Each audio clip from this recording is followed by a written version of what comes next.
Introducing Pubcoin. Pubcoin is the rewards program for pub sports contributors. Regular chat contributors share their play of the day, POD, in the YouTube chat, including the phrase POD in their message. At the end of the week, the amount of units earned are converted into Pubcoins. Pubcoin can be used as reward points for prizes, shop discounts, and contests. Hey, what's going on, y'all? It's Mills here, Pub Sports Radio. Do you guys want to challenge the personalities here at Pub Sports Radio? Do you guys think you're better than them at entering in your MMA predictions and picks? Would you want to get paid for it? $100? Here's how you do it, man. You sign up right here at the link below. It's just this easy. PubSportsRadio.com. Enter your email. Pick your weekly picks. That's it. Oh, and you get bonus points if you can predict how they're going to win in what round. Every single week, a new winner's getting crowned. So every Saturday on Pub Sports Radio. So come on and check us out. You can win $100 just for signing up. Only thing you need to do is see if you can beat us here at Pub Sports Radio by entering your UFC predictions and picks weekly. Do it. I dare you. See you guys soon.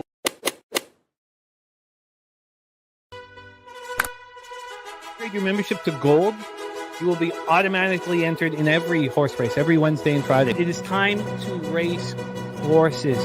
We are racing camels today. Shout out to the Gold members. We're racing in San Antonio immediately here. And we're off. 2 minutes, 74 canals on this racetrack. It's wide.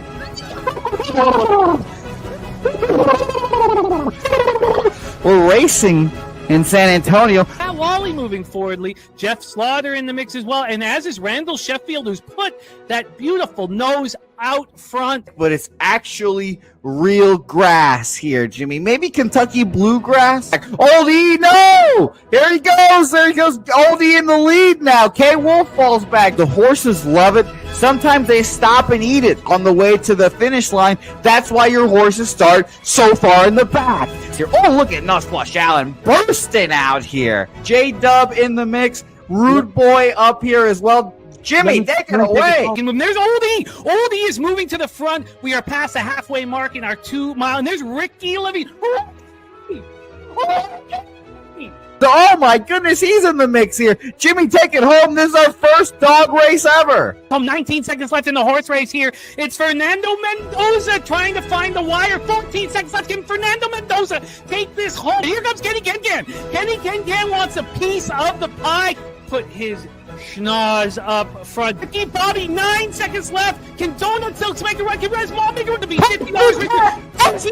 You son of a bitch! Here comes Tori Coker. Kenny Kengan, Smoke and Mirrors, Director 97 home. That is here comes Jason Meyer, the other auto custodian, Billy Friedrich, Joe's one, they're all coming down the finish. Coin! Fire! Nowhere! Oh no! Fanatical Jim!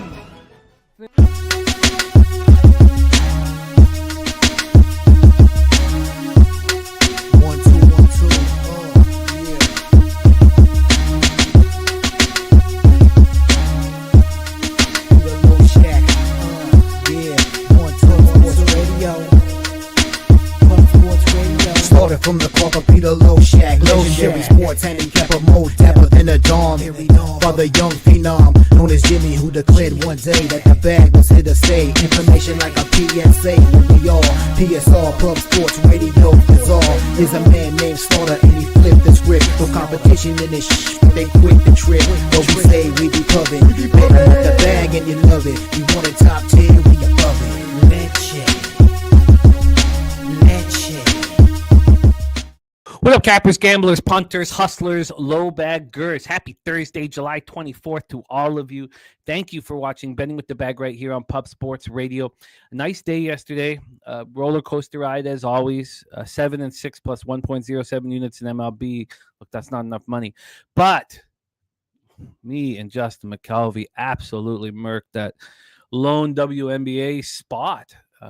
Crushed it. We were all over the dream in every conceivable way. Justin was also on the over. It was just cash. Now, it's not been a very good WNBA season, but that was my first action of the second half. And look, if you guys know me, I might go out, but if I go out, I'll be stabbing, sharpened chopsticks, stabbing everything in sight. And I'm not going to go out with a whimper in WNBA. So it was good. So overall, plus 3.07 units. Solid. Winning day is a winning day. We need more of them. We need them right now. And starting to get back into the rhythm, being back in business. This is the calm before the storm. For us, we got a massive show today because we got Bobano coming on for CFL. Then we have Bobano, Spooner, and Stacks plays of the day for MLB. And then WNBA, we have our guy, Billy Brisbane, and Justin McKelvey. The WNBA records, I'm still working on cleaning it up from when I was gone. So that's the only records that won't be up for Justin, for myself. I have my record, but Justin, myself, and also for Brizzy, but those will be back tomorrow. The WNBA is the only thing we're behind on it. All the other records are complete from what we missed. Great to see all of you guys. Let's get to work, man. Let's get to work. We're going to talk these 4 CFL games. We're going to hammer game 1. That's tonight. We're going to touch on the next 3. Then we're going to get an MLB, talk the MLB card, and then we're going to get into WNBA. That is the plan of attack. Shout out to all the cappers in the chat. Sir Mackey back in business. Looking at those Guardians who are running hot. What a wild...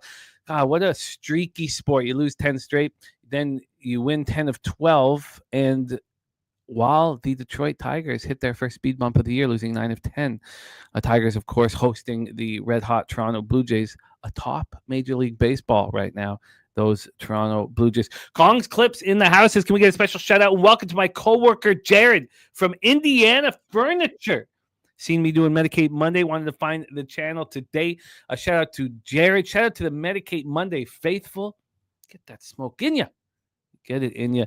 Jared, thank you for joining us. Your man Kong is a beast. An absolute monster. Of course, Kong's Clips play of the day. Cash yesterday. Lodolo over 6Ks. If Kong's on it, we want on it.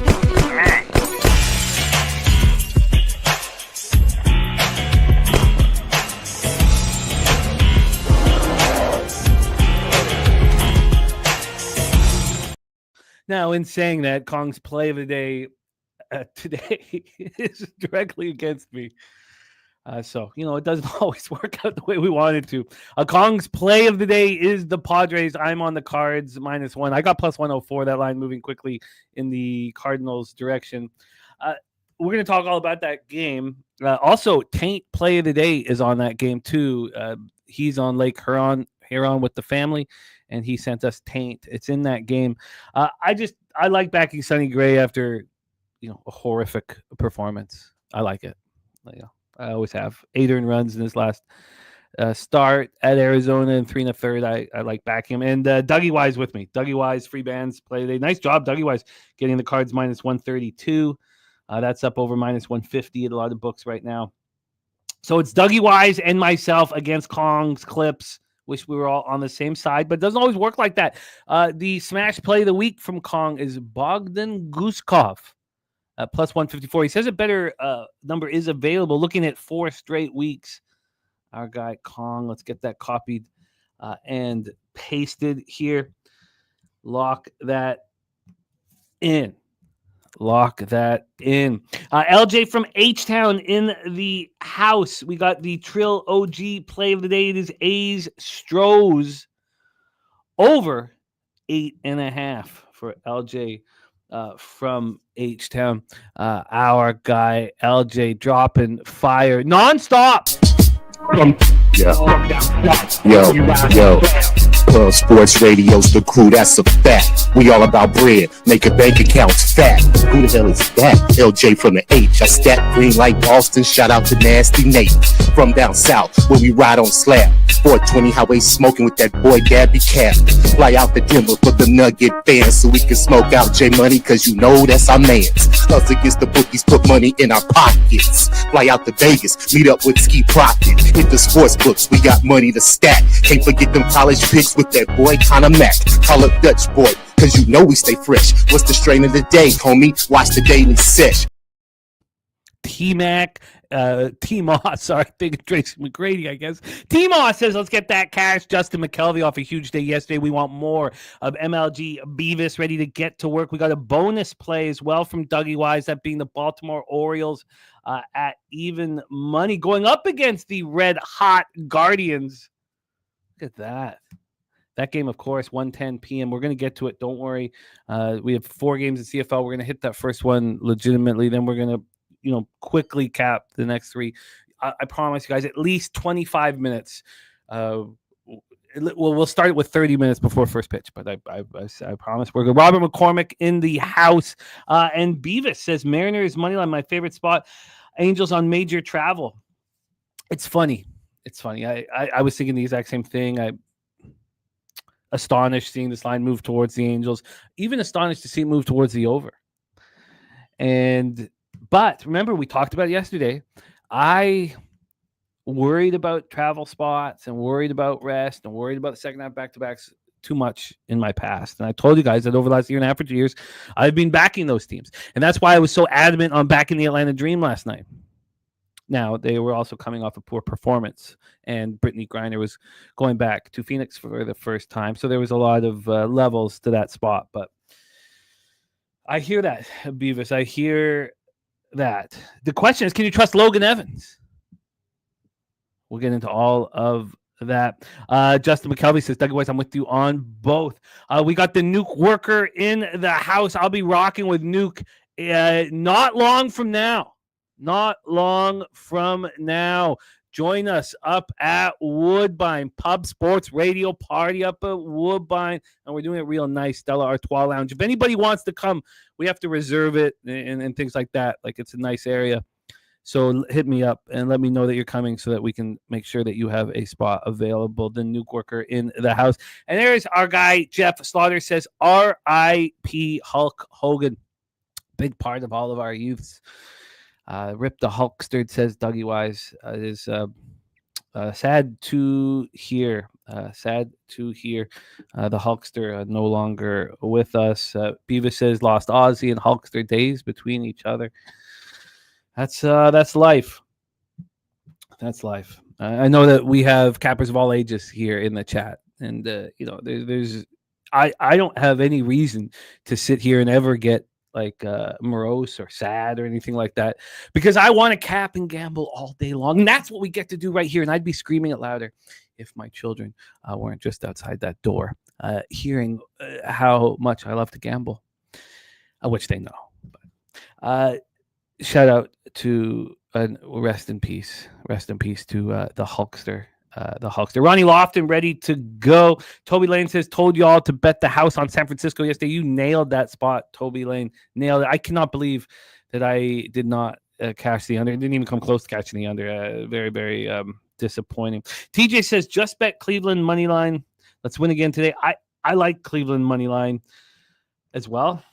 I've been watching them play. They just, they don't get on base a lot. They don't have a high out, except for Quan off the top. But Ramirez is locked in. They're just winning baseball games. And but Dougie Wise's bonus play is on Old Man Morton. Again, we're going to get into that with lots of time to hammer it. Slatsy's on the Alouettes +7 at -105 with a lean to the under 49.5. Slatsy, we're going to get into that right now. And look at that. Sorry, I'll be so caught up. I didn't see our star of Thursdays backstage and ready to rock and roll. Perfect timing, Slatsy, with your CFL action. Let's bring on our guy coming to us from Canada's black and yellow, Steel Town, Hamilton, Ontario, Canada.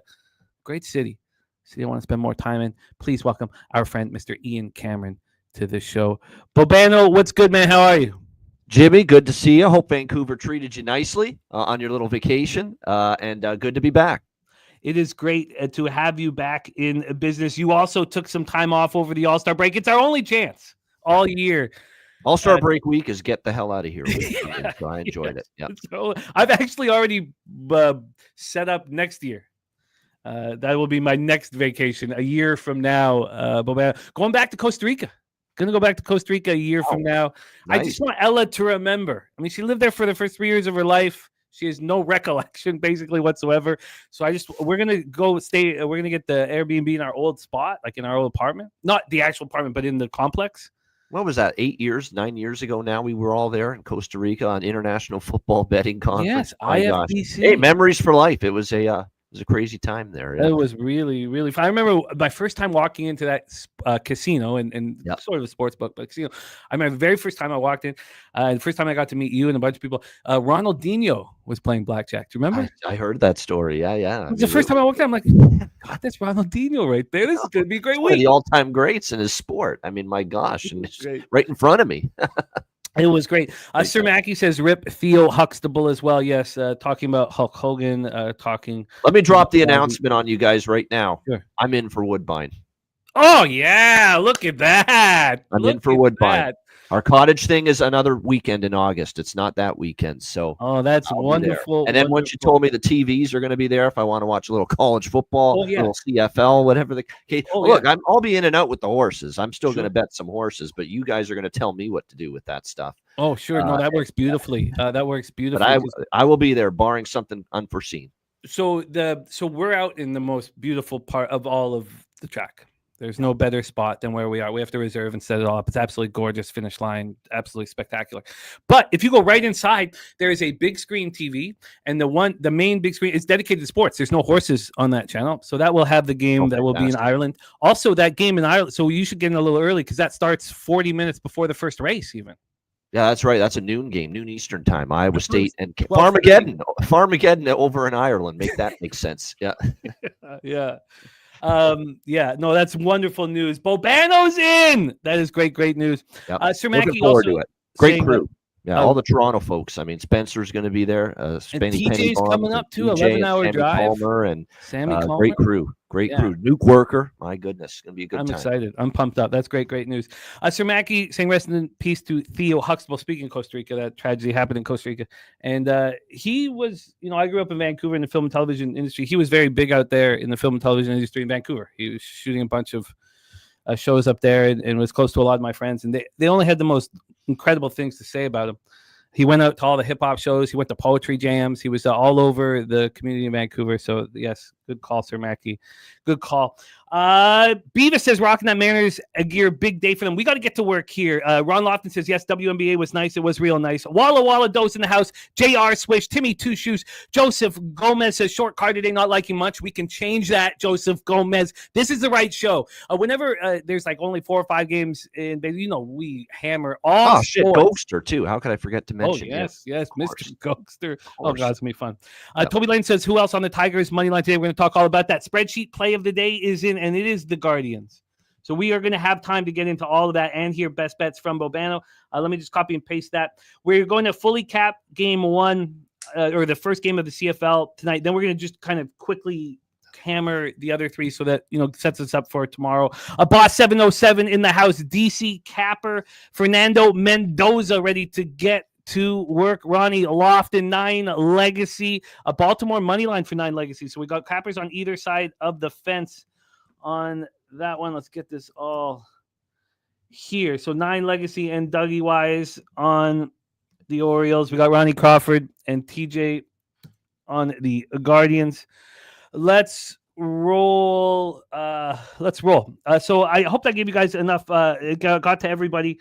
Great to see all of you guys. Big Daddy Boom in the house. Ronnie Crofton says Cardinals for me. I love to hear that. Great to see all you guys. Irish King getting that cash early payout. Love to see that. MMA Mad Hatter in the house. DC Capper also on the Alouettes. Rem Most. Thank you, Rem. Thank you, buddy. Jermaine, great to see you. Lucas Ryan in the house and says, everyone dies, but not everyone truly lives. That's well put, Lucas. Says Hulkster did for sure. Yes, a life well lived. DC Capper with the Bookie Buster play today being the Blue Jays. We got spreadsheet there on the Guardians. Boss, by the way, on a day like this with Hogan passing, and I already see it on Twitter from some people, this is not a day to bring up what his politics were. This is not a day to bring up the people that had issues with him. No. And he was rough edges. He rubbed some people the wrong way. This is a day with the man that has now passed away to acknowledge the life he led, the impact he made on professional wrestling, and really globally on the world. Like, he was one of the biggest stars at that time. And without Hulk Hogan, who knows where now WWE would be right now. Oh, yeah, without a doubt. I mean, for us in our house, like, Carter is an enormous Andre the Giant fan, my son Carter. So we've watched those, Andre the Giant, Hulk Hogan fights in full. We are a Andre the Giant household, and that makes us, obviously, you love the Hulkster if you love Andre the Giant. AM making a move here in CFL. We're going to get into it right now. Great to see all of you guys. Thank you for joining us. Wine Time Sports, Nate Dogg 420, Irish King, Jermaine, Robert Franklin, Unfriendly. It's great to see all of you guys. Let's get to work here in the Canadian Football League. We start at 9 p.m. Eastern. We have the Montreal Alouettes 4-2, 2-1 on the road. The Calgary Stampeders 5-1, 3-0 home. We're at McMahon Stadium in Calgary, Alberta. 78 Fahrenheit, mostly sunny, 5 miles per hour. The weather is still nice up in Canada. And that is the same for all of these games this week, except for the Toronto game where it's a little bit cooler and light rain. We have this move heavily towards the Stampeders, heavily towards the Stampeders. Opened up at 5.5. You could have got better than that at some books, but we're talking about this offshore that I deemed the sharpest. Opened up at 5.5. It's now at -7, -117, which is basically a 7.5. From a total standpoint here, we have a 49, and it's juiced to the over at -111. 49 at -111. And I moved on 2 spots, uncomfortably going up against AM in this one, and we'll break down why I did it. And I can understand a move on the over for you, AM. But I am on the first half under and full game under. I got the first half under 24.5 -112, and the full game under 49.5 at -114. Montreal comes in off a last-second 26-25 home victory over the Argonauts last Thursday that saw quarterback Davis Alexander re-aggravating his hamstring injury. God, guy is just being unbelievable this year. It's too bad that injuries have hurt him. They made the wise decision to put him on the 6-game injured list. Get him right. You'll still, in our playoff structure up here, have an easy chance to make a run through the playoffs if he is healthy. And they have yet to win a game without Alexander in the lineup. McLeod Bethel Thompson is thrown for 472 yards in 2 losses, 3 touchdowns, and 2 interceptions. Of course, he was acquired in the offseason in a trade with the Elks for Cody Fajardo. Also, Tyson Philpott not practicing, ruled out for this week. Superstar Canadian receiver. Maybe I should just say star Canadian receiver. So Cole Speaker stepped up in his absence. 9 catches for 129 yards and a touchdown. Also, their return of James Letcher Jr., who's very dangerous with a broken hand. Of course, Jason Moss. I love Moss saying, well, I know players who play with a broken hand. So pressuring him to play, which I kind of like, but I get why the Players Association might not. And on defense, Dylan Wynn and Mustafa Johnson are back with their team. And so Sean Lemon. Now, Sean Lemon, I don't think is playing yet, but Sean Lemon is a very, very good football player who is suspended for gambling on CFL. And he's back with his squad. I'm not sure if he'll be in the lineup. Maybe Bobano can answer that. They have a 1-day rest advantage on the Stampeders, who come in off of the defeating the Blue Bombers 41-20. No, he is not in yet. They're going to give him another week to ramp up. Yeah. That's what but good. It's going to be fun to have him back, and he deserves it. Ugawak, Oakman, and that Adeyemi Berglund, man, he's one hell of a player. That's who's starting on the D-line tonight for Montreal. I like Montreal's defense, and we'll get into this more here in a second. But it was Calgary's first win at Winnipeg since 2017. What a difference Vernon Adams makes for this team. He was 16-24 for 267 yards, 3 touchdowns, 1 interception. He never will wow you with his statistics. It's his control of the pace, control of the game, getting first downs when you need him to. They're still missing Clark Barnes, their number 1 wide receiver. Their defense picked off Caleros and Streveler 2 times each. They've given up a CFL low 111 points, but they've done this with all these new starters on defense, 12 of them, allowing a CFL low 18.5 points per game. The question I have, Bobano, is how good are they? I mean, I went pretty deep into their stats, and it's interesting. They allow the third most yards in the league. They allow the most yards per carry in the league, but when they played Saskatchewan 2 weeks ago, they completely shut down AJ Ouellette. They are second best in opponent passing efficiency. So you can expect McLeod Bethel Thompson to have a tough time. If they play a team that is strong defensively, like the Alouettes, who are second in the league in points allowed, so you have the top 2 teams in points allowed, it should, in my estimation, lead to unders. I think it's clear McLeod Bethel Thompson is going to try his best to play clean football. These are his quotes. I need to cut the 4 or 5 bad plays I had in these 2 games. If we can reduce those bad plays by 2 per game and have 0, if we do that, we'll win these games. Well, it says we'll probably win these games. I've played these kinds of games before in my career. Just correct these mistakes and there won't be a problem. I expect him to play simple, clean football, not take risks, not throw across this enormously wide field. And that got me to the under. So AM says numbers were interesting here. Calgary home splits push this towards an over. If this game was in Montreal, for example, it would be a hard under for me. Says my projected points in Calgary, 51.7, but in Montreal, 42.9. Extremely interesting. Shout out to Matty Ice joining us on vacation. I was with you on the Red Sox at Plus Money last night. It's one of the most fun games I've watched all year. Take it away, Bobano. Our game tonight in the CFL, Alouettes Stampeders. Yeah, this is a very, very intriguing game because you've got Calgary's been the story of the league so far. You can't deny that. They have been the story of the CFL so far this season. That they would be 5-1 in their first 6 games. Nobody would have seen that coming for this team. Not after last year and the disaster it was and how bad the defense was. Obviously, we knew the offense was going to take a step forward. It had to because you were upgrading at the quarterback position, and not just by a little, but by a lot. When you're talking Jake Mayer to Vernon Adams Jr., you knew you were going to be a lot better on offense just with that move alone. But what we have seen from them has been amazing. Offensive line's been just beating up the other team. They're opening up big holes for the run game for Dedrick Mills. They're giving Vernon Adams time in the pocket to set his feet and throw downfield. They have found themselves on maybe a perennial all-star level receiver for years to come in their first overall pick, Damian Alford, the Moose. The Moose has been loose so far for Calgary. He's been absolutely outstanding for them. No doubt about that. And then in the defense, I mean, to think that Dave Dickinson came into the year, and I remember him saying that he had no idea what to expect from this defense because 75 to 80% of it were new players at new positions. He didn't know what to expect. He knew they weren't good last year. He was hoping they would be better and that they would gel. I didn't expect them to gel like this. I mean, this has been impressive, and it's all 3 levels. They're getting after the quarterback. Their secondary is the level of this defense that's impressed me the most. They've been ball hawks there, led by Adrian Green. This guy is going to be, I think, your next big-time cornerback in the CFL, and he's already getting to that level where don't throw the football in his direction. And Chris Streveler found that out the hard way last week. It was a dagger interception down by the goal line where he rolled out, tried to force it into the corner of the end zone, and Adrian Green just made a phenomenal break on the football, undercut it, intercepted it, and it was a big turning point in that game.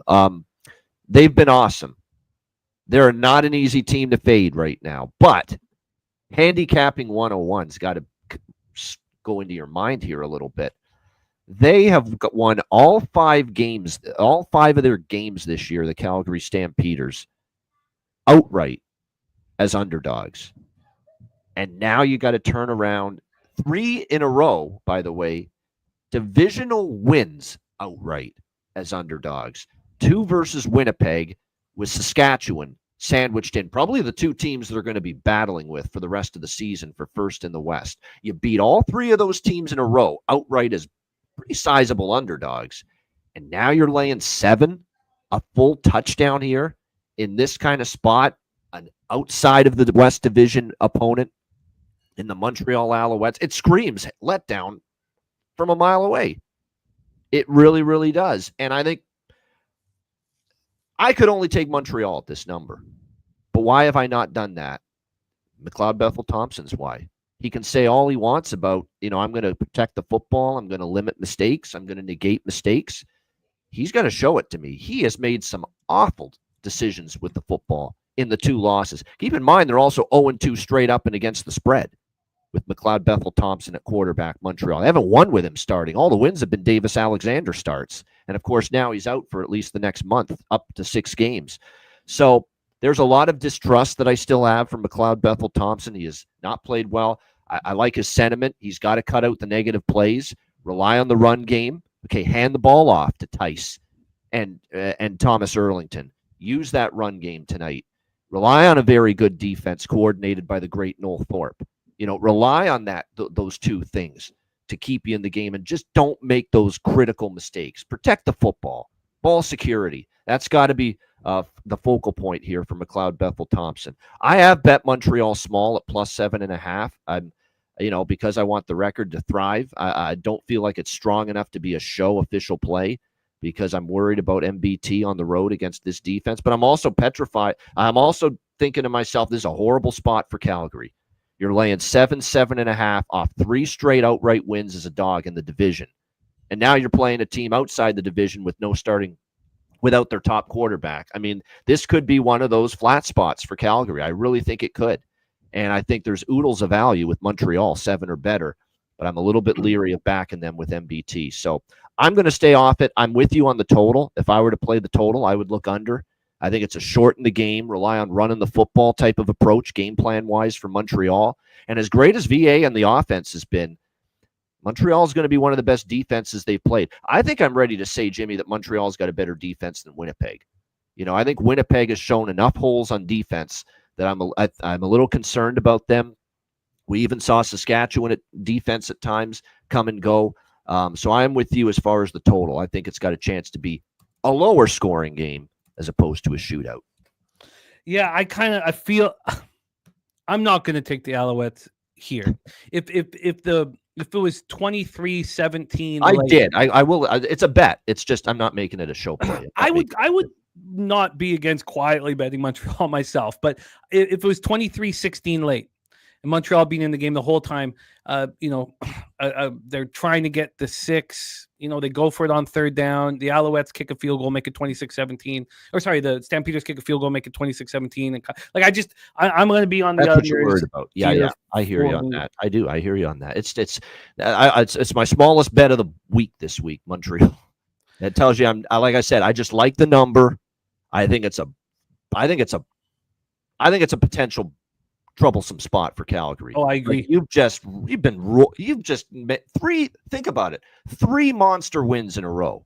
2 against you swept Winnipeg. You beat Saskatchewan, the other team you're battling with for first, and now you're stepping out of the division against Montreal, rolling in with a backup quarterback. I mean, it's got flat spot city potentially written all over it for the Calgary Stampeders. But again, it's hard for me to put my money down on a mistake-prone MBT against a ball hawk defense. That's why I'm not overly confident.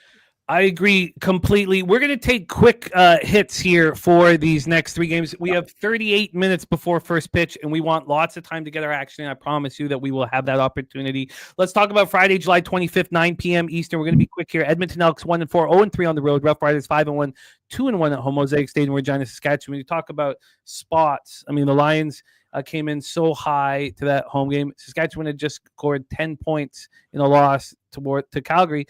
And it was a bad spot for BC, similar to what we were talking about here. A great opportunity to back Saskatchewan at a low point.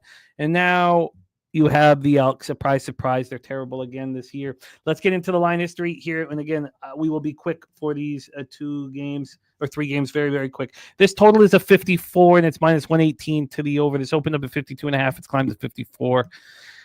The only other totals we've seen this high have not gone over. We've seen Hamilton, Ottawa not go over at that number. We have the Roughriders minus 10 at minus 109. They opened up minus 9.5, a half-point move now, and looks like could be more. AM is on the under 54. Slatsy wants to see Fajardo start for the Elks. They're still playing coy as to that, but it should be soon. Edmonton is averaging the lowest points in the CFL at 24 and allowing the most at 34. All 4 of their losses have been by double digits. That's why this line is going to go through the 10. And they're coming in off their bye week with a new coaching staff and a new general manager. There's always excuses for this football team. They were last seen an ugly 32-14 home loss to the Lions. Trey Ford looked terrible, 4-12, 34 yards, interception. He was replaced by Cody Fajardo. It's crazy. Trey Ford averages 9.5 yards per carry. Why on God's earth, if it's God's earth, why have we seen him run 16 times in 5 games? No. Shouldn't he be running 8 to 10 times a game? It just makes no sense. We know that he's going to be the bottom of the league in passing efficiency. It just doesn't make any sense. Now, here's an interesting thing. Edmonton 5-0 against the spread in their last 5 road games in Saskatchewan. And the Roughriders coming off 6 days rest. But Trevor Harris is playing like the most outstanding player. We were asked, both of us, should a move be made on the Roughriders to win the Grey Cup? And I said no, because Trevor Harris is a China doll and is going to get hurt. If he doesn't get hurt, if he's healthy all year long, he's going to have one of the best seasons in CFL history. That's what he's doing, but he's never been able to stay healthy, but he's healthy right now. He set a CFL record for most consecutive games with a completion percentage of at least 70. That's 9. They did not punt until the 4th quarter. They exceeded 500 yards of offense for the first time since 2019, and their offensive line didn't allow a sack. Dante Myers got 7 for 132 and 2 touchdowns. AJ Ouellette ran 15 for 72. AM says you always take bad teams off a bye in football. I agree with that. It's just, their new coaching and new general manager and I wish there was some consistency. Take it away, Bobano. We got to be tight. Elks, Roughriders. I'm going to trust Edmonton's offense in this game. I'm going to make the team total on Edmonton official here. Over 20.5 at -130 at FanDuel is what I'm going to lock. And you could take the 21.5 at even money, -110 if you like, but to get 20.5 below the key number of 21, I like that. I think Cody Fajardo is making the start. The most recent practice for the first time this week, yesterday, Fajardo got more reps with the first teamers than Ford did. So that kind of tells me Killam is lead. Now, he hasn't tipped his hand, but I think it's going to be Fajardo here replacing Trey Ford. And now he actually hasn't made a start in Saskatchewan, believe it or not, against the Roughriders since he left there, many years ago. So, like I said, I think Edmonton can score move the football. And I think their offense is going to get a little jolt with Fajardo under center. I do. And when you look at the Saskatchewan team, they've given up actually more than 21 plus points. They've allowed that in all but one game this year. And that was the 37-18 win at home against BC where they blew out the Lions and Masoli was at quarterback. That was a big reason why they only gave up 18 points. So it's not like the Riders defense has been a shutdown group. That is what I'm going to do. I can't trust this defense, Jimmy. No way, this Edmonton defense. The secondary's awful. Harris is throwing the ball really well. He just got Sam Emelis, his best receiver back. He's got a lot of weapons to work with. Duncan Busby. This Joe Robustelli has come out of nowhere. He's been awesome at receiver for Saskatchewan. So I'm going to go with the Edmonton team total over. I did bet over 52.5. The problem is it's 50. It's a move already. So I'm debating, should I make that? Let me see what the best number is with the total right now. There is still a 53.5 -120 at FanDuel. I will lock that in for official over 53.5 because I think Saskatchewan is still moving the ball. Edmonton has given up 30 points at least in every game so far this season. So if I think Edmonton's going to give up 30 again, which they always do, but they're going to score at least 21, we're going to have a good chance here to go over 53.5. And what was the juice on the team total over 20.5? It was -130. You are in business. We're going to hit these games again tomorrow. I know Gorky has a best bet on. I also have a bet on the Riders team total, but that's the smallest bet, and I'm not making that one official. It's 31.5 for those interested. Riders team. I did bet it, but I don't like it as much as the other two that I'm making official from this game. Interesting, because that's what Gorky is hammering is the Roughriders team total over. Bobano on the Elks team total over 20.5 and the full game over 53.5. I want to do more work on the game, and I love having this to help the base for my study. Let's move on to our next spot on the board. Again, we're going to be real quick. Hopefully we get through this in 4 minutes. Give everybody at least 25 minutes to bet that first game of the day, which we'll also be able to live bet. We have Spooner and Justin McMelvy joining us. McMelvy also has a best bet in WNBA, and Billy Brisbane joining us for WNBA after we destroyed the game last night. We have Bombers, Argos. Bombers 3-2, 1-1 on the road. Argos 1-5, 0-3 at home at BMO Field, Toronto, Ontario. 74 Fahrenheit, light rain, 7 miles per hour. Light rain, use that with caution. It's 20% precipitation all day. So it's not that big of a deal, but it exists. So we should discuss it, but I don't think it should be that big of a deal. It could be no rain easily for that time slot. We have the Argos right now at plus 4.5. They open up plus 2.5, minus 107. That plus 4.5 is plus money. There's fives, probably a 5.5 on the way here. Caleros is playing. He's practiced in full the last 2 games after he left early in that 41-20 loss to the Stampeders. The total is a 52. It's minus 113 to the over. This has come all the way up from 49.5. A big move to the over in this one, based probably on Caleros being able to play. Bombers coming off an ugly 41-20 loss at home to Stampeders. It should be a spot where Brady Oliveira runs a lot. The Argos have given up the 3rd most rushing yards per game in the league this year. The Argos coming off a 26-25 heartbreaking loss at Montreal on Thursday. They have 1-day rest advantage. They allow the 2nd most points per game in the CFL at 31.5. We thought their defense would be a strong point. We knew they made a lot of moves in the offseason, but it's not been a strong point at all. Nick Arbuckle was 28 for 40 for 242 yards, 2 touchdowns, 1 interception. Let's keep this tight, Bobano. Do you have a move on Bombers, Argos? Just one thing about Edmonton, 4-0 over in the last 4 meetings with Riders and Elks, and Edmonton scored 21 plus in all 4 games, believe it or not, versus the Roughriders, which makes that team total look even better when you see that. As far as Winnipeg, Toronto goes, this is a crazy situation. Last week, I took Toronto plus 4.5. First bet I made this week, thinking, we're going to see Chris Streveler. Zach Caleros is out. He's not returning from that big head hit he took last week against Calgary. Next thing you know, he's practicing and he's playing. And I also thought there was a chance we'd see Chad Kelly back, but that's not going to happen. So instead of Streveler versus Kelly potentially, it's going to be Caleros versus Arbuckle once again, and he's going to start one. So now all of a sudden the money's poured in on Winnipeg. It went down to 2.5 initially, and now it's gone all the way back up to 4.5. Even 5s now are out there with Winnipeg. And then I started to think about it more. Do I add more Toronto because I don't trust Winnipeg fully? But they're off a loss. They got their ass kicked by Calgary, 2nd straight time in 3 weeks, and Grey Cup, where Toronto beat them. Obviously last year. So I said, I kind of might buy out of this Toronto situation here. So I don't want Toronto now anymore. And Wynton McManus, who just got back, their best defensive player last week, and he's questionable and now more likely to miss than play this week. And that's significant for a defense that's already been bad. Couldn't hold the lead last week, albeit a great effort in Montreal against the Alouettes, but the defense collapsed late in the game, couldn't get stops with the game on the line. So I no longer have much interest in Toronto. The problem is now, you want to take Winnipeg at -5? I don't know.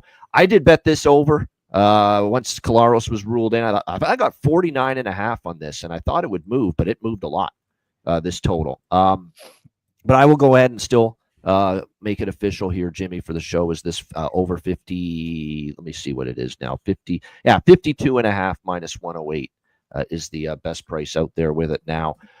Look, Arbuckle actually can move the football. Toronto's offense hasn't been that bad at times. And the more I watch Winnipeg's defense, the more I see they're not the same defense this year. That secondary's been a mess so far. But we know Toronto's defense has their own issues. It's been bad. They haven't been able to get stops. So I think we get points both ways, probably more for Winnipeg. But yeah, I'll still go ahead and make that official with over 52.5. You got it. Great stuff. Also, AM has it projected at 59.2 points. Absolutely wild. Let's quickly touch on this final game before we get into Major League Baseball. We do have an official bet from our Morgan Spooner on Game 1 in MLB. Let's talk Hamilton, BC Lions. BC plays in Vancouver, British Columbia.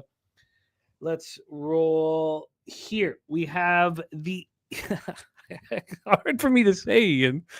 The East Division leading Hamilton Tigers. Say it loud, say it proud. Yeah. Eat them raw. Let's roll. Let's roll here. We have a total at 55.5, Ian. Good God. 55.5. It became available 2 days ago at 55.5, and it hasn't moved. Wow. I mean, that's just absolutely wild. And the line is now the Lions -3 at plus money. The 3.5s are available. You can get the 3 or the 3.5. It did open at -3 at -107. Now it's -3 at plus 103. So a lot of people expecting the Ticats to be in this. AM has the projected points at 57.2. Nate Dogg on Hamilton plus 2.5.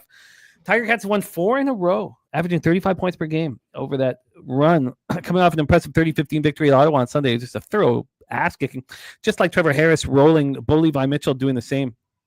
21-33 for 327 yards, touchdown, interception, not making mistakes, playing within himself, using his quality wide receivers like Tim White, who caught 8 passes for 89 yards. Johnny Augustine ran 18 times for 85 yards. The Lions get 1 day rest advantage and don't have to travel. I don't agree with this market move. I think this is a buy low spot on BC. I think it's a sell high spot on Hamilton, and I want the BC Lions, but I haven't moved on yet. I wanted to hear your breakdown. The Lions coming off a 33-27 home loss of Saskatchewan. It was much worse than the score indicates. Nathan Rourke was 27-41 for 337 yards, 3 touchdowns and a pick. Aiden Eberhardt caught 6 for 105 and 2 touchdowns. I've talked a lot about how I think this is a weaker offensive or wide receiver group than we've had in recent years in BC. And then we have James Butler. He's continued to struggle, ran 9 times for 30 yards, but we all remember his best season in his career was wearing a Hamilton Tiger Cats uniform in 2023 when he ran for 1,116 yards. I think he's going to play big here. And I think the Lions, as I said, buy low, sell Hamilton high. Take it away, Bobano. I don't disagree with that. I don't. And I caution people after we had a nice win there last weekend against Ottawa. Keep in mind the scenario for look, Hamilton is doing much better things. They look like a better football team. Way better at this time this year than this time last year, where they were a mess at this time last year. Horrible first month. 4-2 does not usually happen to the Hamilton Ticats because they've been the perennial slow starters all these years with a bad start. So for them to be 4-2 is awesome. But let's factor in the 4 wins. We have to keep some perspective here, even as Ticat fan like I am. Montreal, you played them and you beat them with MBT, not Davis Alexander at quarterback at home. Toronto, who stink, let's be honest, and they've been injury-riddled all season, and Nick Arbuckle at quarterback, and you rolled them. And then 2 in a row with a miserable Ottawa team. How much can I get excited for those 4 wins? I'm excited. I'm happy. Great. I'm glad they won those games. They've lost games like that in the past. But this is going to be a step up. BC is flawed. Nathan Rourke had probably one of his worst games in a while last week. He was just inaccurate. He was off last week against Saskatchewan. The defense got torched by Trevor Harris and the Riders last week. No doubt, BC's flawed. They're inconsistent. That's why they're 3-4 on the season. But their losses, Winnipeg twice, Saskatchewan twice. They've lost to some of the best teams in the league, in the 4 losses. So, and then they're off that loss to Saskatchewan. They're at home only laying 3. This does feel like a great buy low spot on BC. And as far as Hamilton goes, you mentioned the travel. 2nd straight road game. BC the extra day, no travel. And Hamilton, like I said, Montreal with no Davis, Toronto, and 2 versus Ottawa. I can't get that wrapped up and excited about it. I want to see what happens with the Ticats when they play BC here twice, and they'll play BC again at home soon. There's Winnipeg coming up on their schedule, Saskatchewan coming up on their schedule, Calgary coming up on their schedule. Let's see what the Ticats are made of there in those games. So I don't want Hamilton this week. I'm not betting BC either, but I'm not betting Hamilton in this spot. That said, Hamilton has won outright as underdogs 2 times in a row at BC Place. For some reason, the last couple of years, this has been a good place for them, and maybe the bettors see that, taking Hamilton here. But this will be another over for me, Jimmy. I think there's points. Both meetings last year between these two teams, 61 and 72 were the points scored. And here's why I like the over. You may think, wait a minute, BC's offense, not great last week. Hamilton's defense does look better, but again, with Hamilton's defense, MBT, Ottawa, which has offensive line issues. Brown has not looked great since he's come back from injury. I don't want to give Hamilton's defense too much praise for shutting down the Ottawa Red Blacks. I just don't, because I think this will be a tougher, and you got Rourke off a bad game, and that guy is a fucking competitor. He knows he didn't play well last week. He's going to want to play a lot better. I think this will be a much tougher task for an improved Hamilton defense, but I think this is a tougher challenge for them. So I think BC will move the ball, and I do think Bo Levi Mitchell, that secondary, look, they got torched by Trevor. I shudder to think how they may handle Kenny Lawler. No one can handle Kenny Lawler right now.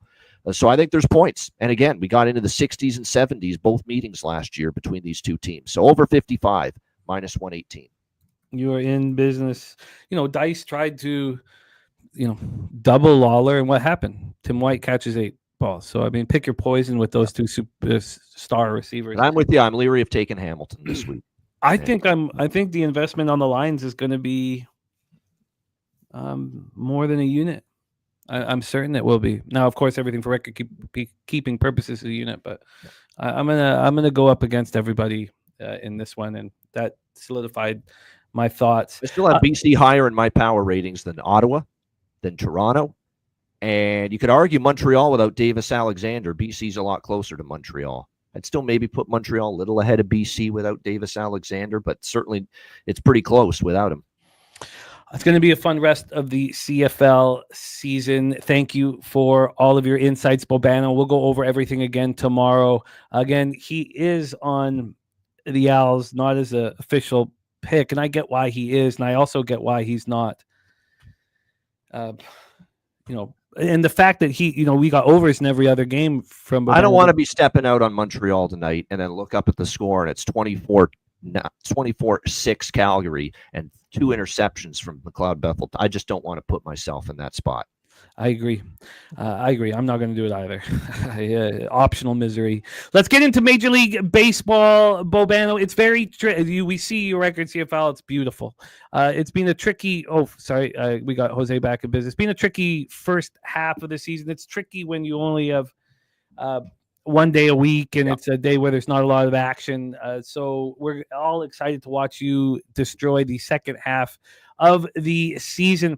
And we have AM on the under 9 here in this one. And we have TJ betting Cleveland money line.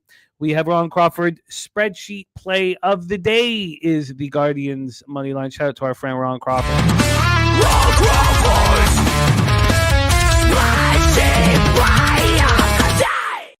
Then we have Dougie Wise on the Orioles. We have 9 Legacy on the Orioles. Wine Time Sports is on the Guardians, Angels, and Athletics. Let's get this all copied and pasted and set up. Now, I am not one that handles streaks in Major League Baseball well. I don't. And other cappers do, and, respect to that. Here we have the Guardians at a line that made no sense to me.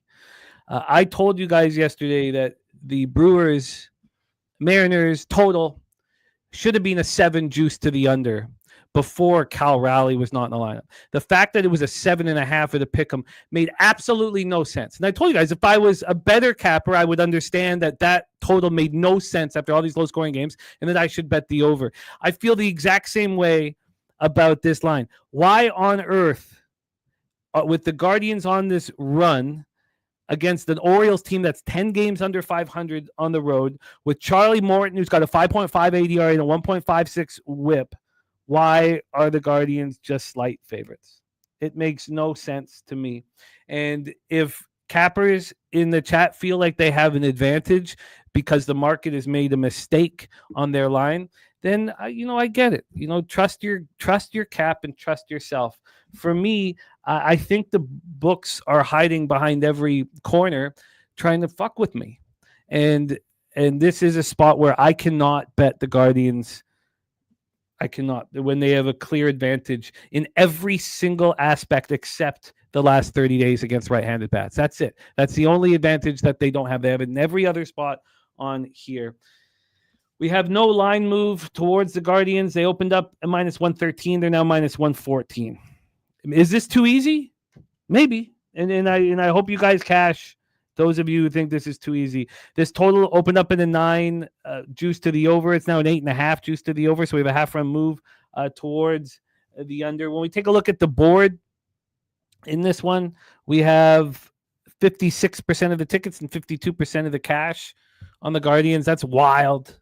And that's why the line's not moving. There's a lot of people who are backing the Orioles in this one now, 57 and 52. 74% of tickets and 81% of the cash on the under.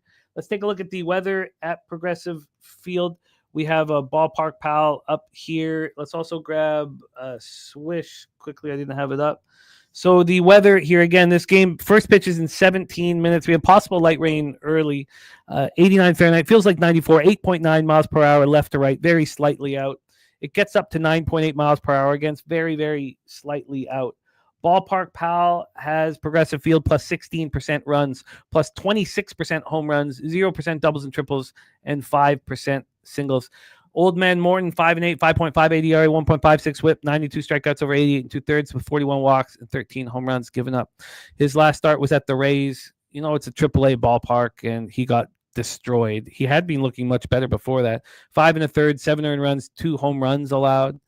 On the road this year, he's been annihilated. His splits aren't really that bad for his numbers. You'd think his splits would be worse. You think the lefties 257, 789, righties 297, 821. It's the left-handed bats you need to worry about in that Orioles lineup. Then you have Logan Island, 6-8, 4.06 ERA, 1.38 whip. He's 74 strikeouts in 95 and 30. He doesn't get you strikeouts when you need him to, but he gets soft contact. He's allowed 11 home runs over 95 and a third. 6 of them have come at home. Where he's been okay. He's been okay at home, okay on the road. He's got very pedestrian numbers. Lefties hit him almost identically to what lefties hit Morton. Righties are 258, 719. This Orioles bullpen is terrible. 5.97 ERA, 1.57 whip last 30 days. Guardians bullpen's been disappointing. 4.03 ERA, 1.18 whip over the last 30 days. We did think that Clase was going to get traded. Everyone's looking at what do you have to offer them now. Now the Guardians might try to make a run for the wild card. They might try and keep him. Take it away, Bobano. We have the Guardians hosting the Orioles. Yeah, I mean, there's no other way around it. The price does kind of jump out at you that it's like, what's going on here? I mean, Cleveland is this cheaply priced. I felt that way yesterday, though, when I cashed with Cleveland, and in that game with Slade Ciccone, who I liked him a lot more than I liked the Eflin in Baltimore in that game. It was close, but still Cleveland was able to get the win 3-2 there. This is the same damn thing. And I'm going to go ahead and be that brave soul that takes Cleveland, even though it looks like Baltimore, this line's just befuddling. I mean, that's the way to describe it. But Baltimore's got nothing going for them. Old Man Morton got rocked before the break in his last start. His road ERA isn't very good. And I'm not a big Logan Allen fan, and I don't fully trust him to shut down Baltimore. But with Cleveland's form, finding ways to win games on this incredible streak, I did not once allow myself to talk myself out of betting Milwaukee during their win streak. And I was the better man for it. I was better off for it. I said, I'm just keeping the pedal to the metal, and I'm taking Milwaukee every game until they stop winning. And I feel in this series, I'm going to take that approach with Cleveland. I said coming into this series with the way Cleveland have been playing, they could sweep this series. They should sweep this series. And if they keep winning, I'm going to keep taking them in this series. So yes, I'm a little bit puzzled where this line is, but I'm taking them now, especially with as low as minus 112 now on Cleveland, which is the best price out there. Yeah, I'll lock in the Guardians. You got it. And a lot of cappers agreeing with you. We have Spooner also on the Guardians. A lot of cappers backing. Island Boy 305 on the first 5 over at plus. And I'll take my chances at this price with the better lineup, better rhythm, better bullpen, 5-run gap in the bullpen in the last 10 games. They have an 8.8 ERA in the bullpen, Baltimore, the last 10 games, and it's a 3 ERA for Cleveland. So as long as Cleveland just hangs in there and stays close in this game, they can take it late because that Baltimore bullpen is just this dumpster fire. I absolutely get it from an X's and O's standpoint. I know. And I said the exact same thing about everybody who was on the under 7.5 in the Mariners Seattle game. I completely get it. In saying that, I can't bet it. That's all. I just can't bet it, but I get it. Sorry, I've got to hook our. We don't have a link for our guy, a Spooner. So maybe if Jose is listening, Jose, I can't. They've changed this now. Oh, here we go. There we go. Let's get this. Okay, there we go. Sorry, Spooner. Let me just get this for you. Bobano, can we hear best bets now, my friend? Yes. For the rest of the card, take it away. We are all ears. Over 9, Mariners Angels. I like that quite a bit. I think that's a high-scoring game. Logan Evans on the road, don't trust him. 5.15 ERA on the road. The Mariners, after getting blanked by Milwaukee, in a couple of low-scoring games, they weren't hitting. I think they can bounce back here. I'm not fully on board with Yusei Kikuchi, quite honestly. And he's a guy that at times in the past has had a few issues here with the Mariners. The bullpen situation, I think, definitely. Seattle's bullpen was really, really taxed. The Angel bullpen got worked over in that Mets series and the long flight back. The total 9, it's moved to 9.5. Over 9 minus 125 for me. Mariners and Angels in that one. That's about it. Actually, you know what? St. Louis is kind of interesting to me. The only concern is they're coming off Colorado, and they did not play well in that series against Colorado, but they are good at home. They do have a good home record. Busch Stadium. Sonny Gray's been excellent at home. I think I will move on St. Louis. Minus 147.6, actually. Minus 146 is the best price money line with St. Louis. I will make that official. I think it's a good spot for them. Let's be honest, not like San Diego's ripping it up on the road either. We've talked about the Padres all year on the road have not been great. So I think St. Louis, with Gray at home, minus 146. I do like that. I could only look at the Blue Jays against the slumping Tigers, but I'm not rushing to back the Blue Jays off a big series win against the Yankees and now going on the road. But I'm not laying a price with Detroit. They are hurting right now. They are not in a good way. So lean Blue Jays, but I'm staying off that. And I lean Athletics. Severino on the road, bet on. Luis Severino at home, fade his ass. It's been that simple, really, with him this year. And I'm not a big fan of the man known as George Costanza, Jason Alexander here for the Houston Astros. I think the Athletics can maybe do some damage against him in this game. So I do lean A's there at plus money. But I don't think I'm going to make that one official. I think I will stay off that, but I do lean to the A's in that game. Can I ask you a quick question about the over in the Mariners-Angels game? Because it did catch me by surprise, this big move towards the over. We have a team in the Mariners that are hitting 193, 666 versus lefties. And Kikuchi's allowed 13 earned runs and 10 home starts. So let's say that. So the part of this is that the Angels are going to rake against Logan Evans. You talk about his road splits and how bad they are, and what they're doing against Rays, 272, 820 OPS. And then, Beavis, right off the top of the show, was talking about how he loves the Mariners because of the difficult travel spot for the Angels. And we know that as I've been saying quite a bit lately, I've been taking the travel and the back-to-backs out of it, and it's been really helping me. I mean, it's really helping me.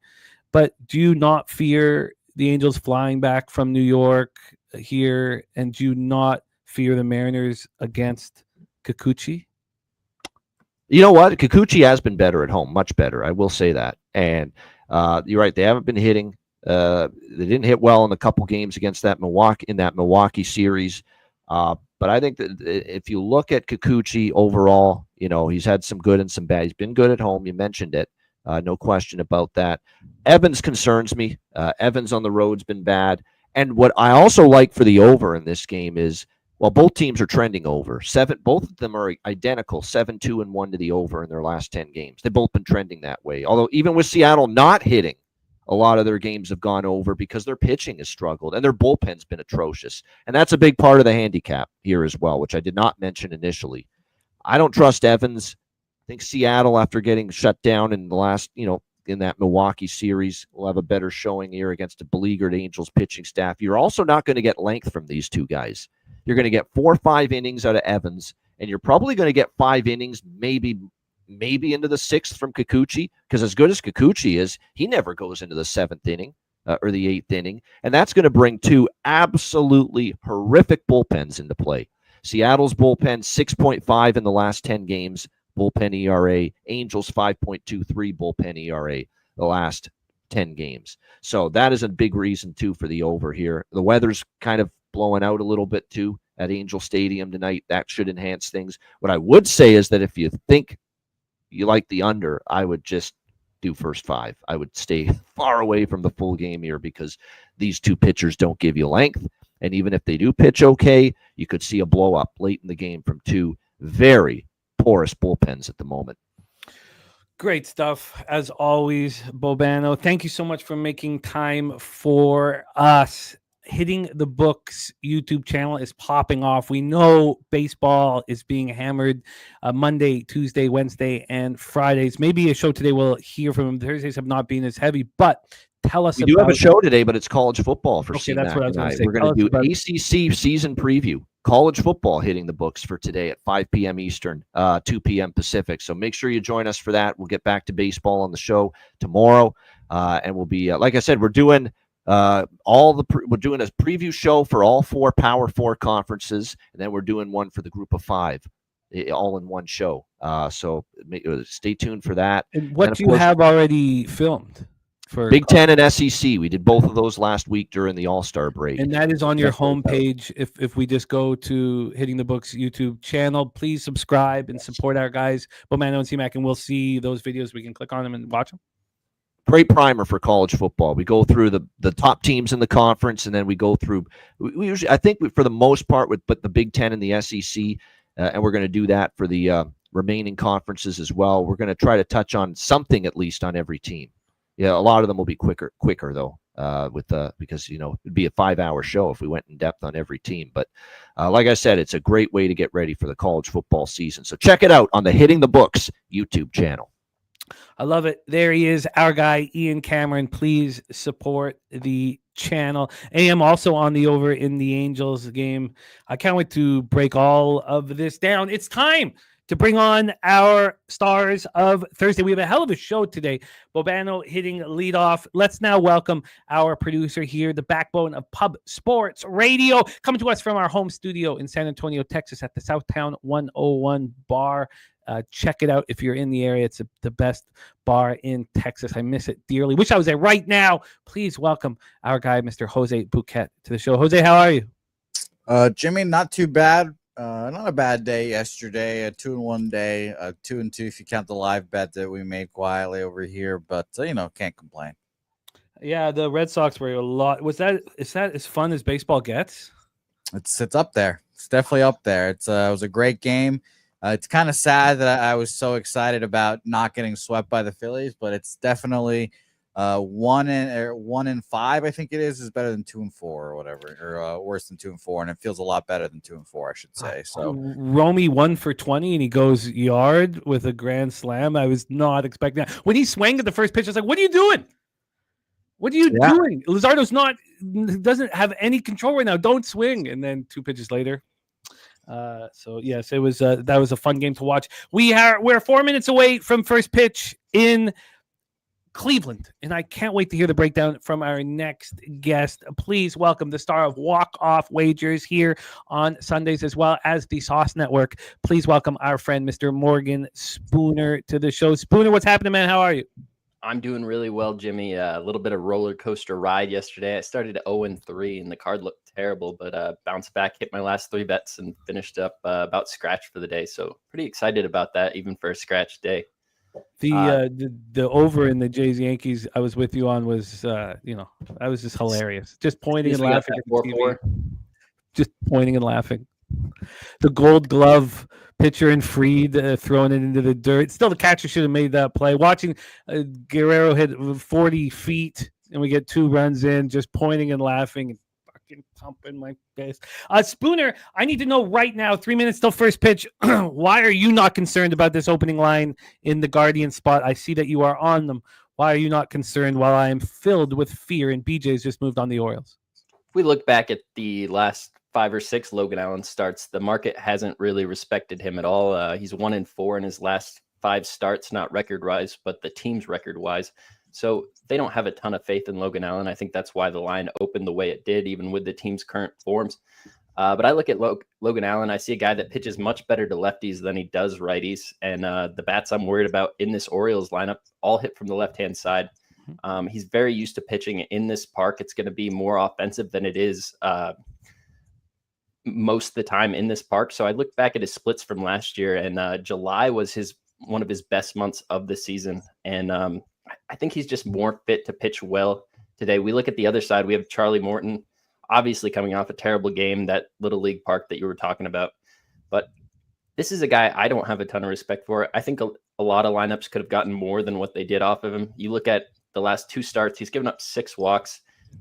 These Guardians bats, are going to find ways to get on base, and they're going to find ways to score runs. This team was on the verge of being broken up. Stars gutted, send out Quan, send out Ramirez, send out Class A. And I think they're making a run that's forcing management's hand here. And I think the team's just, the chemistry of the guys in the clubhouse right now is in a really good spot.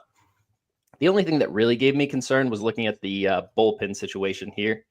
Cleveland has used Emmanuel Class A in the last 2 days, but neither day did he throw more than 13 pitches. And this is a guy they've shown time in, time out that they'll roll out there 3 days in a row without question. And he had 3 days off before those 2 days. So I think he'll be available for a close game if we get there. Gaddis pitched yesterday, but he had a day off the day before that. So I think everybody besides Class A is ready to go. Class A is the most important arm to have back there. But I got it. Cleveland minus 116 money line. We just had a 9-cent move to the Guardians in the last 8 minutes. If you were lining this game at Spooner's Sportsbook, what would the Guardians open at? I think like a 130 is what I would do here, because I know the Orioles are a team that can catch a lot of public money. And if you put that plus number next to them, which you would by having a minus 130 on the other side, I think you would get a ton of money to come in on the Orioles. And I think that's why they kind of did it this way. If I saw respected accounts, respected bettors coming in on Cleveland, I would immediately move that line more towards a 150 kind of spot. And that's not the course this game has taken, but I think that's how I would probably have this game at close, closer to 150 than minus 130. And so you did not feel any fear when you saw that line, because as I said, 9-cent move offshore towards the Guardians.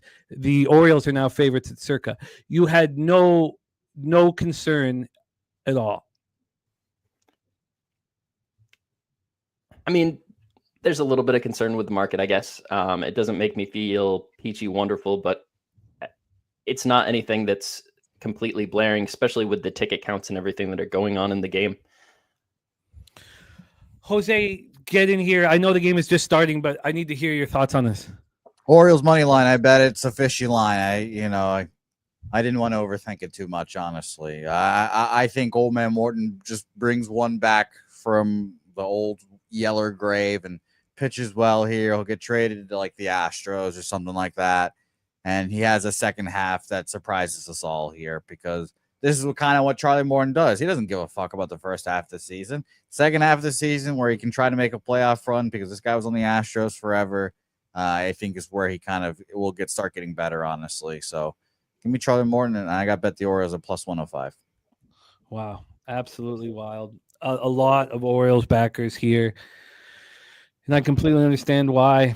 So to look at it one more time, Bobano on the Guardians, TJ on the Guardians, Wine Time on the Guardians, Spooner on the Guardians, Dougie Wise on the and Spreadsheet Play Today on the Guardians.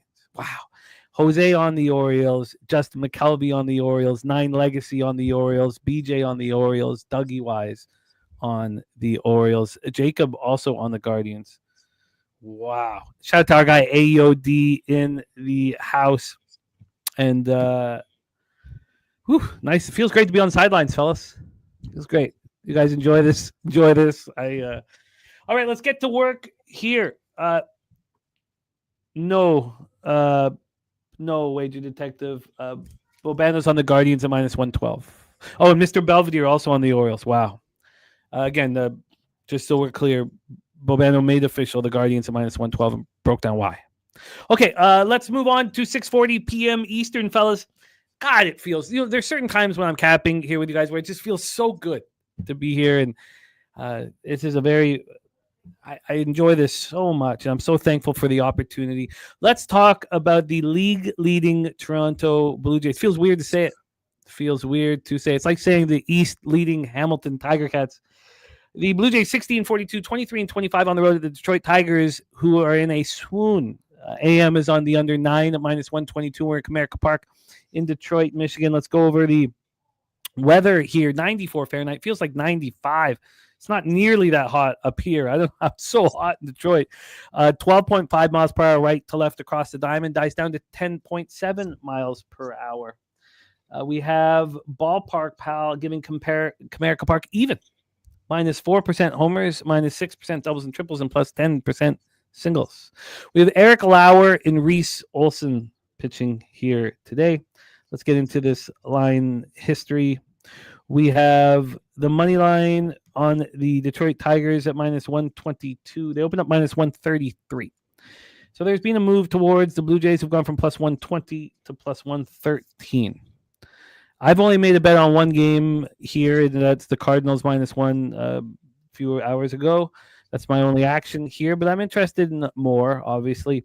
This total opened up at 8.5, and it moved to 9. Opened up at 8.5, 6:22 p.m., moved to 9 4 hours later. It was initially juiced pretty heavy to the under, and then the line started moving towards the over. It started moving towards the over. That stopped around 5 a.m., started moving towards the under. And then at 7:30 a.m. or 8 a.m., it moved back to 8.5. It's -115 to the over right now. So we've had a 1 cent move to the over. So we've had a legitimate, 5 to 8 cent move to the Blue Jays, a 1 cent move to the over. Let's take a look at the cash flow here for this one. We have 72% of tickets, 77% cash on the under, 57% of tickets, and 72% cash on the Toronto Blue Jays. So Eric Lauer, 5-2, 2.80 ERA, 0.97 WHIP. He's been a revelation up here. Any team could have got him for a cup of coffee every year in and year out. You can get him for a cup of coffee. And he's been great. 6 innings last out in a 6-3 win at home over the Giants. He allowed 2 earned runs, struck out 7, and did not walk a batter. He's walked 16 batters in 61 innings this year. He's just pitching well. On the road, he's pitched in 9 games. He started 5 of them. Overall, 33 innings. He's allowed just 28 hits, 11 earned runs, 33 strikeouts, 11 walks. 5 of his 7 home runs have come when he's been on the road. Opponents hitting .228 against him. His splits are very good. Shuts down lefties as a left-hand pitcher. That's no surprise. And righties are hitting .184 with a .624 OPS. Then you have Reese Olson, another pitcher I like very much. 4-3, 2.71 ERA, 1.19 WHIP. He's allowed just 3 home runs this year in 63 innings. Coming off a really nice performance in 2-0 loss at the Rangers. 5 innings, 6 strikeouts, 1 walk. Did not allow a run. Only allowed 2 hits. In 5 home starts, he's only allowed 7 earned runs. And yet this total goes from 8.5 up to 9. Now, it did come back to 8.5, but that's not enough for me. His splits are very good as well. The Jays are raking righties, 298, 819 OPS, and the Tigers are doing nothing against lefties, 213, 622 OPS. This Jays bullpen, 3.34 ERA, 1.30 WHIP last 30 days, while the Tigers bullpen has been struggling, 4.80 ERA, 1.40 WHIP. TJ says books could have thrown out a +105 on Toronto and gotten money. This line tells me everything I need to know. And that's an interesting take. I agree that the Blue Jays, with the way they're playing compared to the Tigers, with the way they're playing, but how can the books move too far when the Jays are 2 games under 500 on the road? Their incredible plays all happened at home. Spooner, Blue Jays, Tigers, Comerica Park, 2-0 Orioles. 2-0 Orioles. Kelsey Priest, fellas. Blue Jays, Tigers. Spooner, take it away. Yeah, I agree with TJ completely. This line seems like it's telling you that the Tigers are going to win this spot. I was thinking that if the Tigers or if Toronto was going to win, we'd see a much bigger move than this, especially with all that cash that's already on them. You got 3/4 of the money bet currently on the Blue Jays. The Tigers are missing Kerry Carpenter still. He's in AAA, probably really close to coming back, but he wouldn't play here versus a lefty. I think this is a spot where everybody's going to see Eric Lauer's numbers on the season. They're going to want to continue to back him. They're going to see a guy in Reese Olson who they're not that familiar with. He's pitched pretty well too, but doesn't command a lot of respect, and just an anemic Detroit offense behind him. I don't see why everybody wouldn't slam the Blue Jays. And if they're going to do that at plus money, it's pretty telling that they're not that scared about it. And I think it's because the Blue Jays are in a really big letdown spot. That series with the Yankees just finished up. They'd swept the Giants before that. They're in a spot where they now have the lead on the division. That's a really emotional series. They had to use quite a bit of bullpen arms to get the series win. Oh my gosh. I just really think this is a spot. The horrible play by the Guardians outfielders. Took 2 steps in, double. It gets over his head. 3-0 Orioles.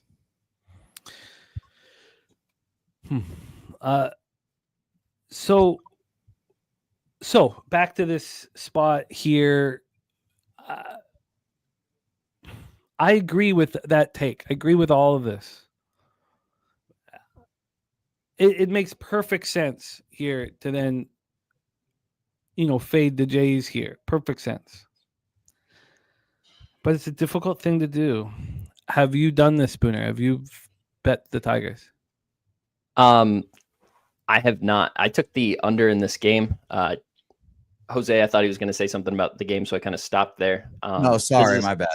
This is a spot with Reese Olson, like I said, really good numbers on the season. Eric Lauer, really good numbers on the season. I wouldn't be surprised to see a couple impactful bats out of the Jays lineup. I think Kirk will be sitting. Kirk will definitely be sitting because he hasn't done 4 games in a row all year. There's zero. I shouldn't say that. Like, what do I don't know, but I completely agree with that. It's got to be Heineman in there. And this is a park that it's really hard to get over. It's not super offensive weather here today. There's nothing that really takes me off it. I paid for the 9, the -120 is what I got. It's available at Fanatics right now. The under 9 at -120 for Spooner. This is another spot here. And again, look, where I completely agree with the X's and O's. You're seeing these two pitchers that have been shoving. We know that the Jays lineup will be weaker than the one we saw against the Yankees. And yet I can't understand why it went up to 9 in the first place. I can't understand it. And with that being said, I don't know if I, especially on the road slide, Heine's been hitting great on the road. I don't know if it was my initial plan, but I don't know if I can get there. Let's hear from Mr. Bouquett, Jays Tigers. Yeah, I definitely lean Jays here. I haven't moved on anything. I don't think I will. I think the series is going to be very fascinating to see how these teams match up, because who knows? Maybe this is the ALCS this year. But I've stayed off the game here. I definitely thought it was honestly a little cheap for the Tigers, but they're 1-9 in their last 10, playing shitty. You mentioned the Tigers not hitting lefties. I like Eric Lauer. Blue Jays against righties are the best in the league this month. So I'll stay off. I'll sit back and watch. But I definitely lean Blue Jays, if I'm being honest. I mean, low-key, no one thought the Tigers were as good as they did this first half of the season. And now they're only 2.5 games up on the Guardians here.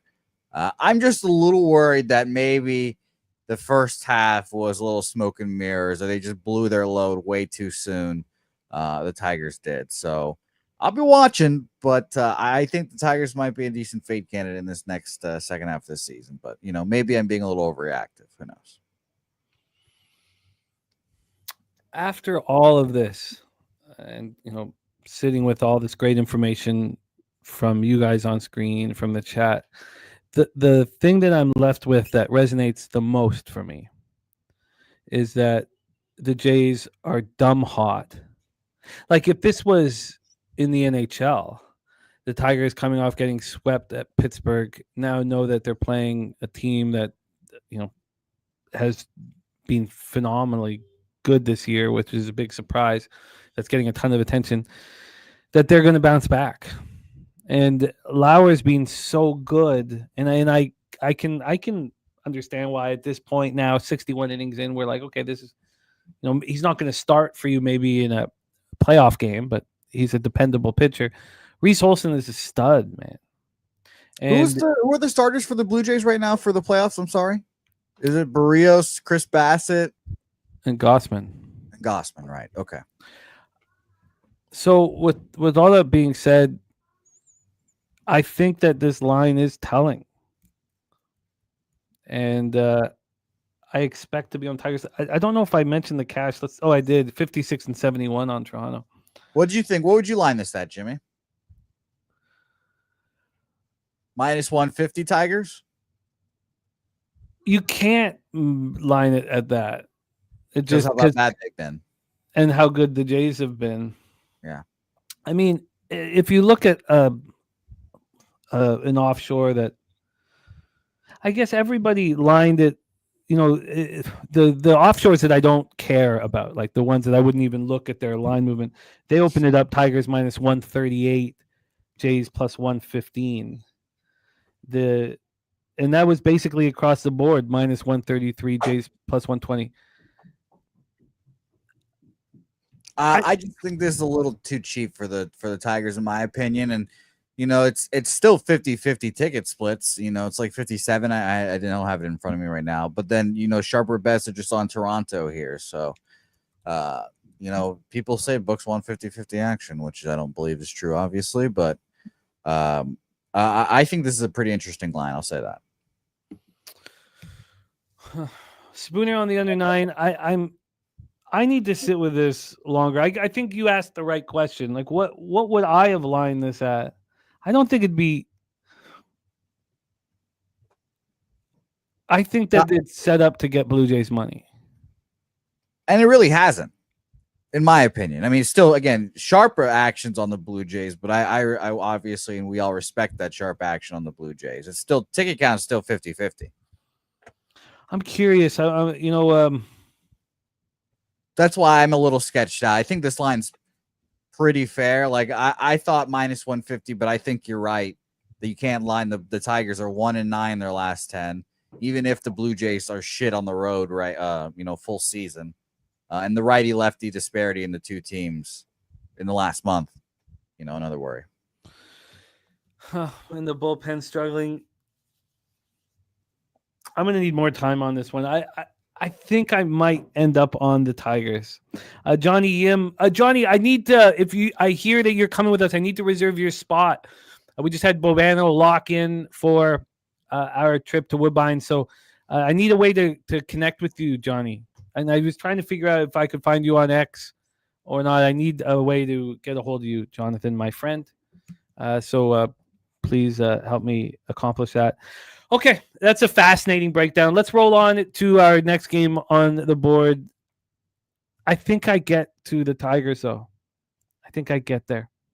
We move on. 7:45 p.m. Eastern. Here's a bet I have made.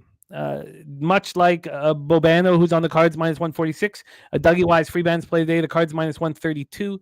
I moved on the Cards, minus 1 at plus 104. It was about minus 103 at 365. It was plus 104 offshore. And so I moved on. I'm on the St. Louis Cardinals. I really like this spot a lot. I would like to also here give a shout out to our friend Matty Ice. Matty Ice is on Lake Huron with his fam, but he has given us the taint play of the day, and it is the under 8.5 here in Padres Cardinals.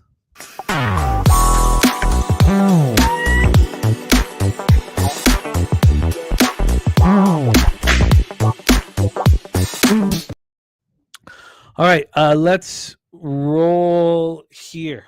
By the way, Guardians definitely not dead. 2 on, 1 out in the bottom of the first inning, second and third. Yeah, it's and Justin McCelvy also on the under 8.5. The Nasty Nate says, and if you're not Canadian, you can come to Atlantic City September 18th to 22nd. And he also had to clarify, even if you're Canadian, you can come. Oh, okay. All right. Okay. But shout out to our friends at Who Bangin' Sports Talk doing a big party in Atlantic City, September 18th to 22nd. Shout out to all those guys.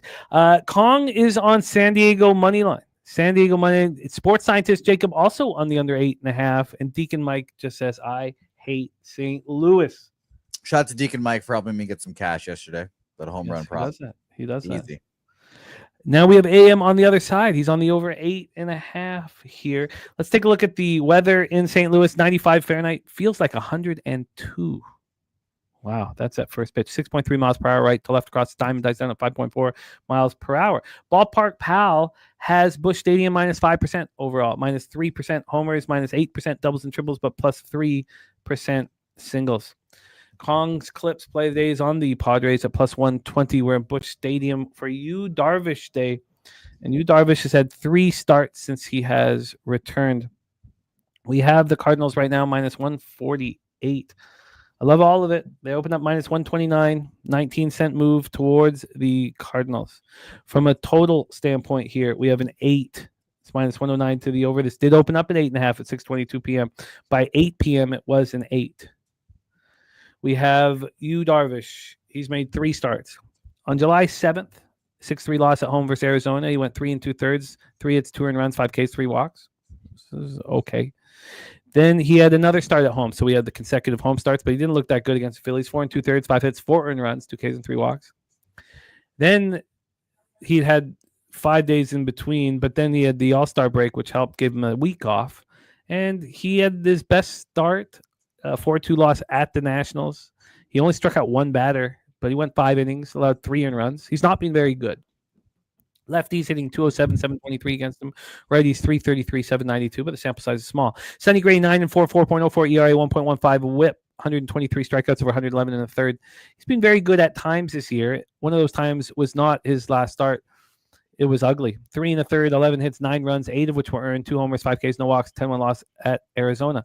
At home, he started 12 games. He's only allowed 21 earned runs, 63 hits over 66 2/3, only 4 home runs allowed. He's allowed 8 on the road, just 4 at home. I think it's a great bounce back spot for him.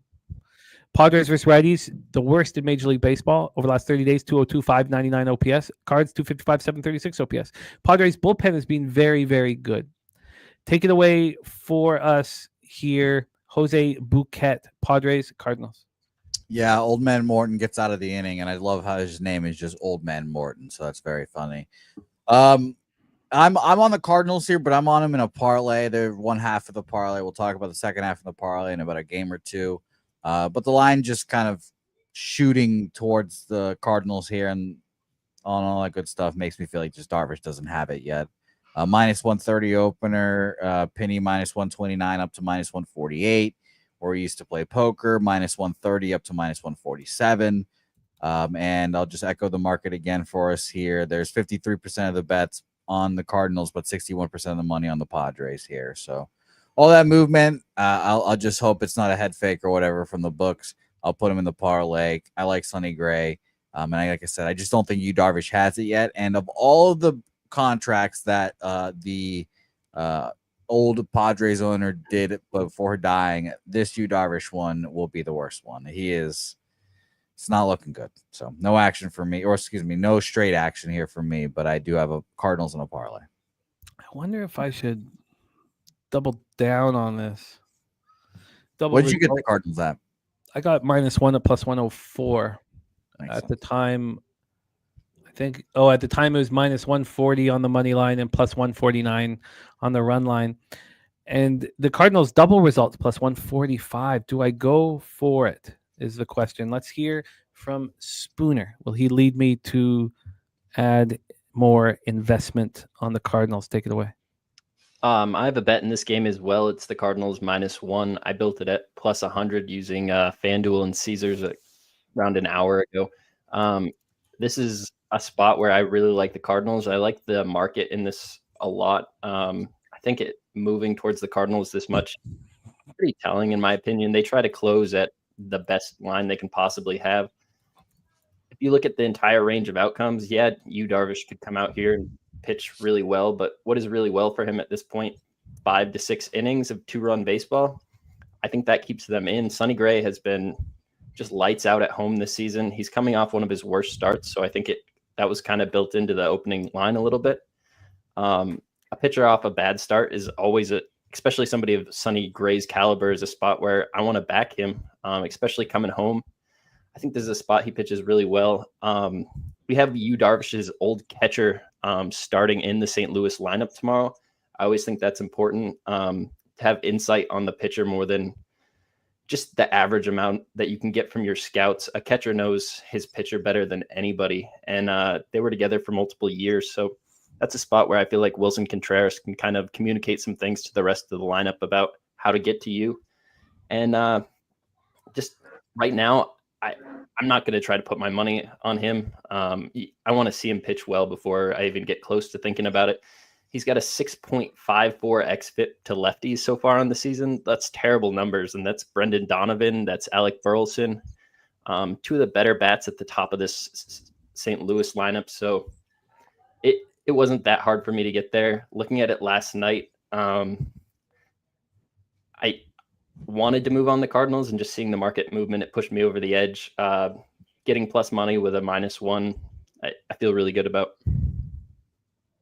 Yeah, I get it. I wonder, the Rockies threw their first shutout in, was it 221 days or something? Maybe it was 221 games. I forget what it was. Crazy. And of course, the team that was shut out was the Cardinals. Usually, we're concerned when a team leaves Colorado. What do you make of Colorado being shut out? I'm not concerned about the travel from Colorado to St. Louis, but what do you make of that, Spooner, being shut out and also leaving Colorado in the thin air? So leaving the thin air is more important to me than being shut out. Being shut out, just the same way I expect a pitcher to bounce back. I expect a good lineup like the Cardinals to bounce back. They're over the last 30 days, 7th in WRC plus versus right-handed pitching. I think they were kind of checked out for that last game of the series. That's the way it appeared from looking from the outside. I think this is a game where they have a really good shot at home to get the win. Nobody really likes being in Coors that much, so I think there's a spot for the Cardinals bats to come back and get some runs off you. I am interested. I'm interested in adding, but I don't have to. I guess maybe the concerns with the bats enough just to stick with the -1. I mean, if I was to add, let's say the Tigers, do I like the Cardinals twice as much as the Tigers? Not quite. I'll have to think about that. Maybe I just quietly add to the investment, maybe a half unit or something like that. Okay, lots to think about. Let's roll on to our next spot on the board. We have 2 games left in Major League Baseball before we get into WNBA. And our next guest ready to rock with us. We are a 4-headed monster as we move forward. The next game has in it the Stacks play of the day, fresh off us destroying yesterday's WNBA game. Our guy Justin McKelvey in the house. Please welcome our guy Justin. Stacks, stacks, stacks, stacks, stacks, stacks, stacks, stacks, stacks, stacks, stacks, stacks, stacks, stacks. Justin, what's good, man? How are you? Pretty good. How are you? I am great. And it was the dream that really added to the bankroll yesterday. Congratulations on your Monster Day as well. We want more winners. We also have LJ from H-Town's Trilogy Play of the Day, which we will get in on. But let's talk about this spot here. We are in Dyken Park in Houston, Texas. The Astros are 33-19 at home, and they are tied with the Toronto Blue Jays as the #1 team in Major League Baseball. We have Luis Severino here. We heard that Bobano had a lean and came close to backing the Athletics here. The Athletics were one of my losses yesterday, 7-6 plus 1.07 units. And I lost with the A's. And looking back, it really beat myself up for not just taking the under here. So let's get into the line history and set this one up for Justin. We have this total at 9. It's -113 to the under. Opened up at 8.5 and got up to 9. It was 8.5 juice to the under as well. Sly One says Astros here. Severino wants out of Sacramento. We also have AM on the under 9 at -121. The High Owl says the Athletics are very, very live in this one. That was something that Bobano was mentioning as well. So with that being said, let's get into that money line. So we know that the total's gone from 8.5 to 9. And again, it was juiced to the under. And now it's up to 9. We have the Astros at -119. I mean, good God. Is this the same fishiness that we just saw in the Guardians game? I mean, it's just now this is more explainable because Jason Alexander's on the mound and going up against Luis Severino. We don't take Luis Severino in totality here. Cameron Sinnott says the dream was great money. Thank you, Cameron. It felt good.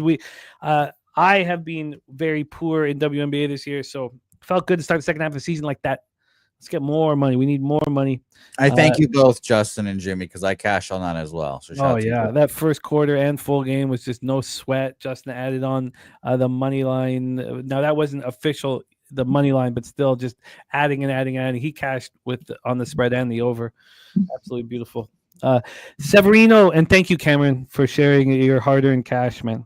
Luis Severino, 3.11, 5.10 ERA, 1.39 WHIP. The idea is that on the road, he's been very good. He's allowed 18 earned runs over 9 starts, covering 52 and a third, 42 hits and 52 and a third, 215 opponents batting average. He's been good. Lefties hit him harder than righties. Jason Alexander, this is his first home start since being acquired by the Houston Astros. His last appearance was July 4th. His last start was June 17th. He has not been out there very often. And his last start was pretty good. And who was it against? It was against these Athletics, and it was in Sacramento. And he shut them down, 2 earned runs over 6 innings. So are we going to get that zigzag where he gets lit up and smoked here? Lefties hit 281 with a 988 OPS. They rake against them. Athletics are hitting 231, 740 OPS versus righties last 30 days, while the Astros are 265, 772, and both bullpens have been quite good. Take it away for us, Justin McKelvey. Let's hear the Stacks play of the day. Yeah, Stacks play today, number 1. I got Jose Altuve over 1.5 bases. I got it at plus 105. I love him right on right at home. His numbers is 10 for 32 against Severino. He had a day off yesterday. I think he's in an excellent spot to crush. Yeah, with the you know who he's been watching too at second base is Matthews, and now you can see it in his face. Knowing that he's not going to be the second baseman anymore for the Astros. You better find a different position to play because, good God, does Matthews look spectacular. You can see it when Altuve's watching, and he's not being negative about it, but sometimes a kid comes up and he's Altuve getting old, though, so, might be time for some. But he's still a monster, though, and I got his record. I have it. My dog cutting up, but I'm like 13-2 or 14-3. I don't remember which one it is. I'll get it when I come back on for the WNBA. But I feel like I should get his jersey. He always cashed for me. That is extremely helpful. Get the Venezuelan one though, Justin. Welcome to the community. I don't know what that means.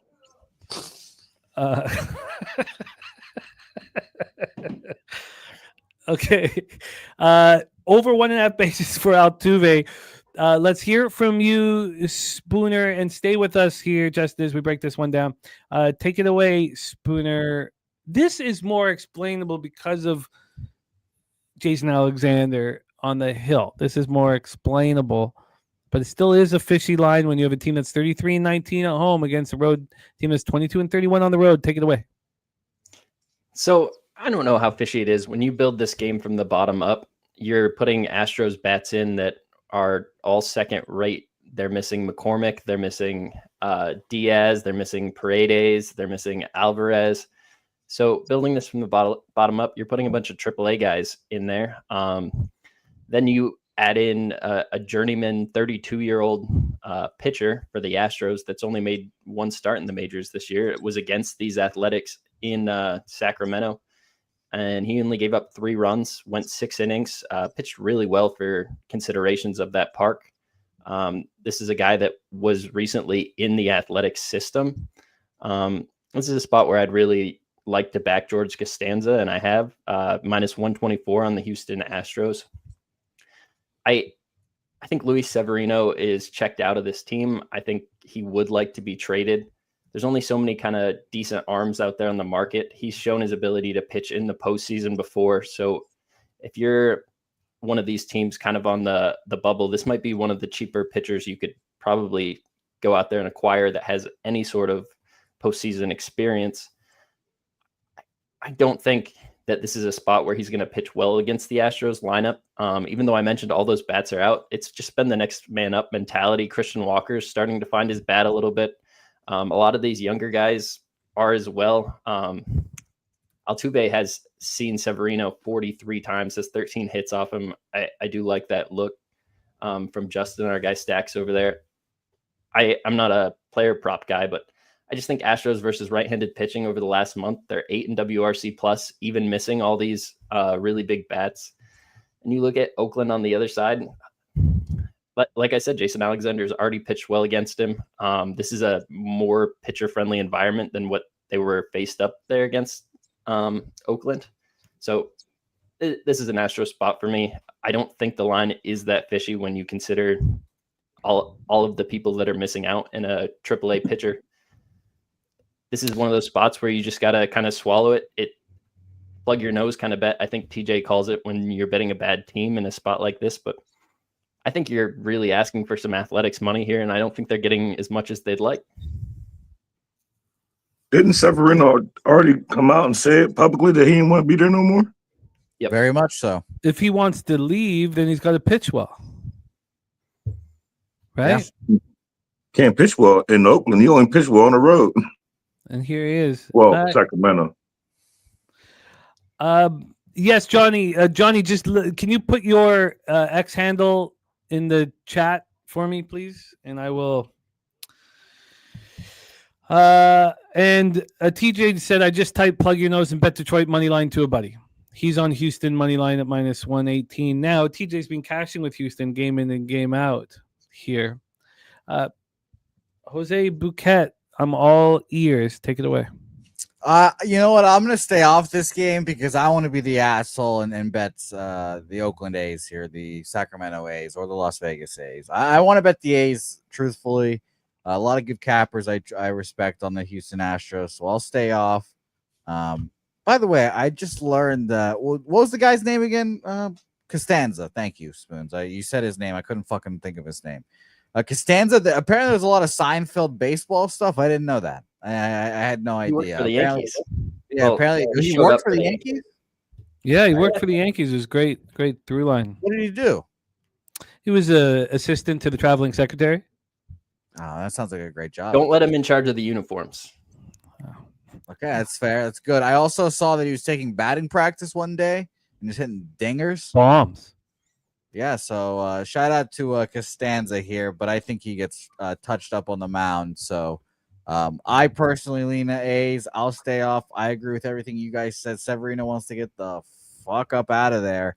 But I'll say this. Who wants to trade for, let's call it 10 million here for the rest of the year, 25 next year, and I'll break this news to everyone. He will be accepting his $22 million player option in 2027. So no thank you for me. And if Luis Severino is starting postseason ball games for my baseball club, well, I think my baseball club is not very good. So that's the issue with Luis Severino here. I don't trust him. Jimmy, he's on my fade list to start the season, and I fucking bought into his bullshit ass like, oh, I'm going to be a leader on this. I should have just fade, because of course he was going to struggle after finally getting paid. So I'm not on him here. I lean A's, but apparently George Costanza can hit some ropes, so no action for me here. I wouldn't be entirely shocked if a team with fat pockets made a move for him. Honestly, but I get it. LJ from H-Town is on the over 8.5. God, I would love if he went back to the Yankees. Oh my God, it'd be so funny. God, it'd be great. I want him to go to the Phillies. The Yankees are pretty tight in the pocketbooks right now. Yeah, I hate to see it. Well, there's our guy, Guillermo Zertucci, says, shout out to Frank, the birthday boy. Oh, yeah. Mr. Bitches. Yeah, man. Mr. Bitches. Shout out to Mr. Bitches. Happy birthday to Mr. Bitches. Justin, he gets bitches, you know, Mr. Bitches. Well, what can we say? I don't know what that means.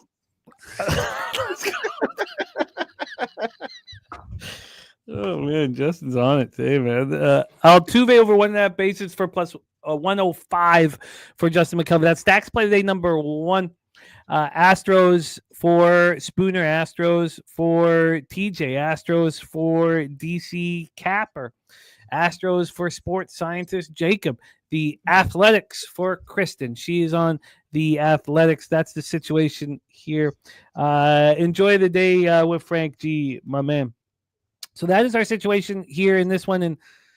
And I don't know. I think what could really happen is I could be sitting back here and say, tonight I should have just moved on the Astros. That was an easy situation looking at the Jason Alexander's numbers. I sort of wish he hadn't already thrown to these Athletics, but I get why you guys are on it. I'm going to need a little bit more time. Now, Justin, you are rocking with us today, and I know you're dropping your stacks action. Is there anything else that you want to make official on this Major League Baseball board before you're back rocking with us? No, but I do got another play I will make official in the WNBA, but Okay. Nothing else official in the matter of fact, no, nothing else in the Major League Baseball. I need to work on this record. All right, we got Altuve to the bank for our guy Justin, who will be back with us for WNBA alongside Billy Brisbane, and we'll be there after just one more baseball game. Let's roll here. Back to the three-headed monster. We get into Mariners, Angels. This is wild. Yes, it is. There's so many levels to this baseball game here. And again, I don't want to put too much into the travel spot. It's helped me backing away from that. And we crushed, on the basketball team on the second half of back-to-back with travel yesterday. There was more to that than just that cap, but I don't know how much it's helped me. Let me just leave it at that. It's helped me getting away from expecting this team to be tired here, being the Angels. And then we have Logan Evans, who has not looked very good. He's allowed 9 home runs, over 54 and a third overall. He's coming off next 7-6 extra inning win at home over Houston. Even at home, he could only go through 4 innings. We have AM on the over 9 at -124. We have Bobano on the over 9 at -125. Sports scientist Jacobs on the Angels' first 5 money line at -125. And we have Yusei Kikuchi. But back to Logan Evans, it is the lefties that have been hitting him very hard. 301, 865 OPS. And we've talked often about if lefties are your kryptonite, play the Angels. They're the perfect team for you to play. It's Sean Noel is the only lefty other than Moncada and Rengifo who are switchies in this lineup. So this is a pretty perfect spot, really, for Logan Evans. Kwan home run 3-1. Oh, there we go. I love Kwan. What a great baseball player he is. DC Capper is on the first 5 under here. We got Kikuchi, who's allowed 13 earned runs in 10 home starts. When you go through Kikuchi's home starts, there's only been one game that I remember for Kikuchi this year where the market went heavily to the over in a way that I did not expect. In that game here, he allowed 4 runs in 5 innings against Texas. That had to be it, right? Let's go over this. That had to be it because there was a 6-5 game in a ballpark that we didn't expect offense in. So I don't know what to do with this, honestly. I'm surprised that it's gone to the over. Pitchers allowed 13 earned runs in 10 starts. The Mariners aren't hitting lefties. They have some power, but 193, 666 OPS. Angels are righties 272, 820, but are they going to be tired? Both bullpens have struggled. Nate Serna looking at backing Kikuchi here. So let's take a look at the line history. This line has moved heavily towards the Angels. Heavily. I mean, maybe that's Logan Evans' fault, but the Angels opened up -116. They're now -148. Just a monstrous move. An absolute monstrous move. From a total standpoint, we have a 9.5 -118 to the under. This opened up at 9. It was a pick 'em at 9 and moved up to 9.5. And then when we get to the cash flow for this spot, we have 62% of the tickets on the under and 93% of cash on the over. Sharp, big bets coming in on the over. 60% of tickets on the Angels, 55% cash, and yet this line's moving briskly towards the LA Angels. Spooner, take it away. Our final MLB game on the board. Take it away, my man. I think that's really eye-popping movement, especially when you consider that the bets are on Seattle. The money is on Seattle, and it's moving towards LA.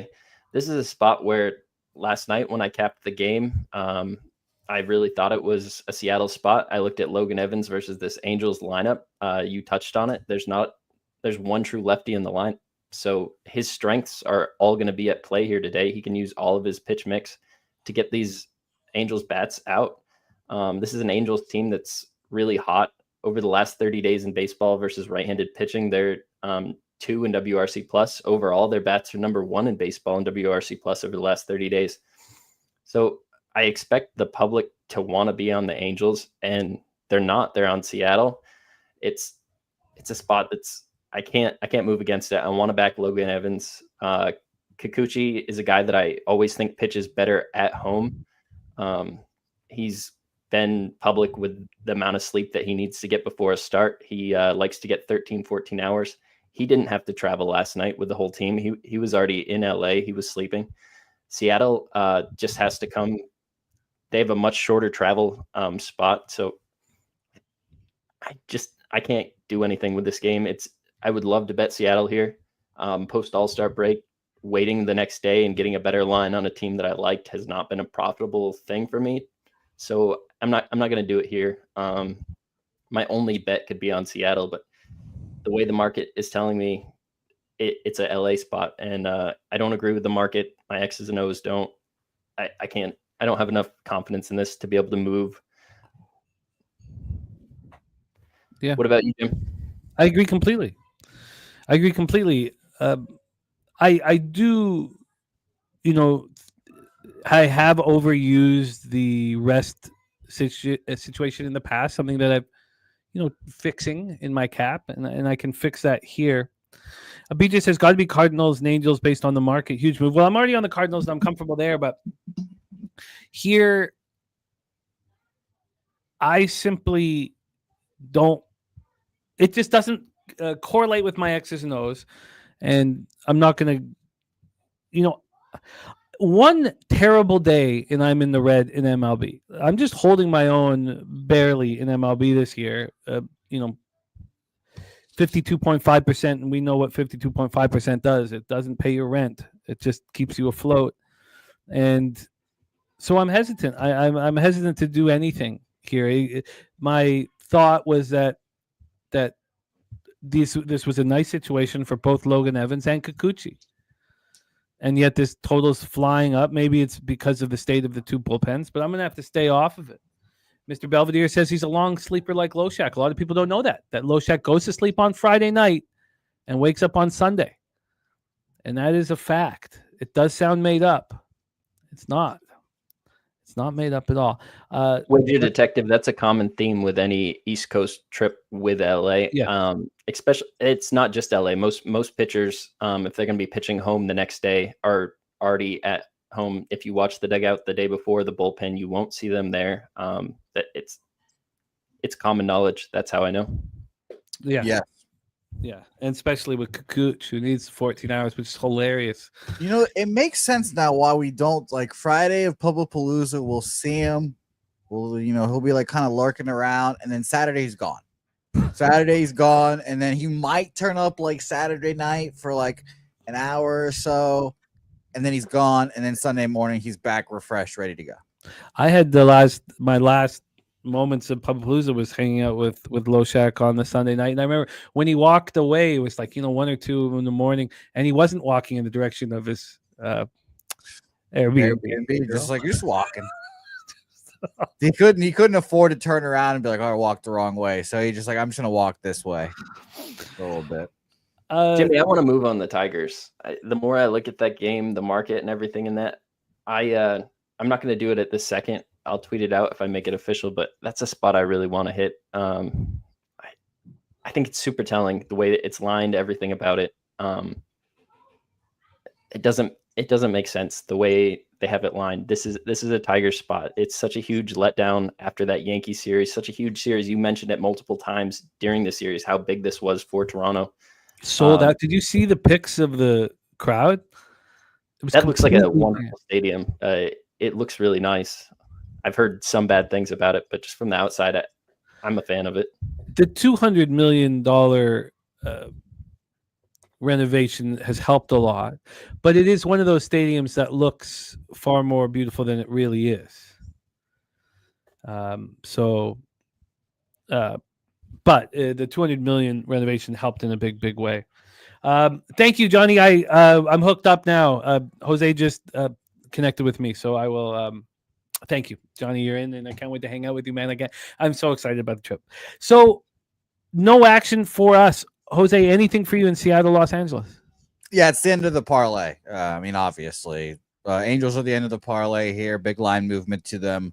Nothing like too overcomplicated there. I don't even have Seattle's numbers against lefties in front of me. I'll bring them up right now, but I'm fairly certain they suck against lefties. This month they are, where do we go? 15th even, actually, exactly even against lefties. So I'll accept that against Kikuchi, a pitcher I trust. I trust the scouting eye of Ella.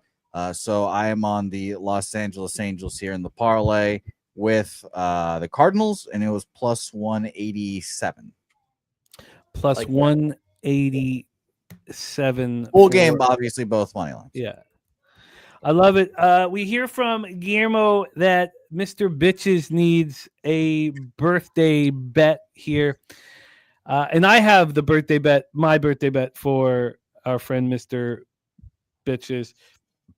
Now, it's the first half under in Alouettes Stampeders, and I'm sure that does not appeal to a California gambler as much as it appeals to me, but that is, I think, first half under 24.5 is my birthday pick. I could give out the Cardinals, but if Jose goes Cardinals, Angels, that is my birthday pick, though, is the first half under 24.5 in Montreal, Calgary. Do you have one?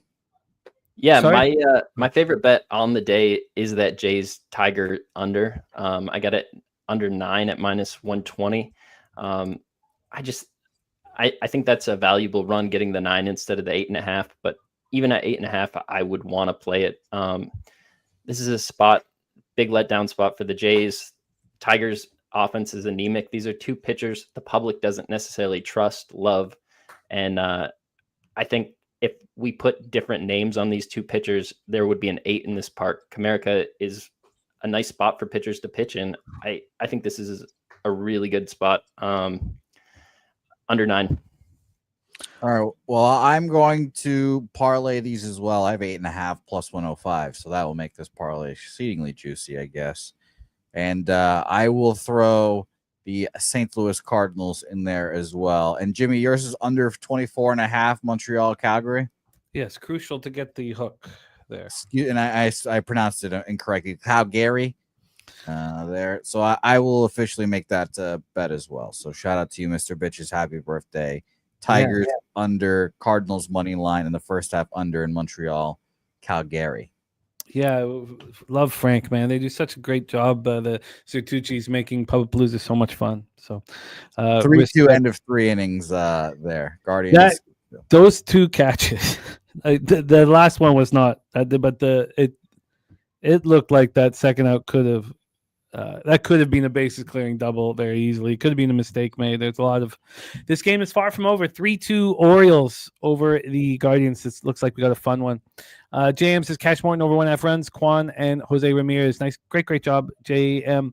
Ronnie Lofton, first 5 over 4.5 hits there. And he's got Keenan minus 3.5 in WTA a bit later for a plus 255 parlay. By the way, our next guest in WNBA will be delivering tennis action for us after we break down WNBA. Spooner, spectacular work, man. Thank you for all that you do for us. It means a ton to us. The Big Show walk-off wagers is blowing up. The numbers are spectacular, and you guys deserve it. You guys have earned it, you and our guy, Wine Time Sports. Spooner, please review your action. I'm going to pop Spooner's X handle in the chat. Please support Spooner, whether it's here or on the Sauce Network. We're big fans of Morgan, so please support him. Spooner, review your action and last words for the chat.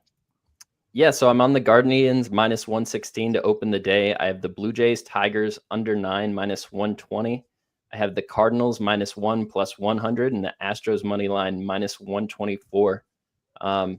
pretty excited about today's card. I think Cleveland has the ability to come back. It's really offensive weather here, so I'm not sweating that too bad. I like to see them get those 2 runs back with Morton still out there.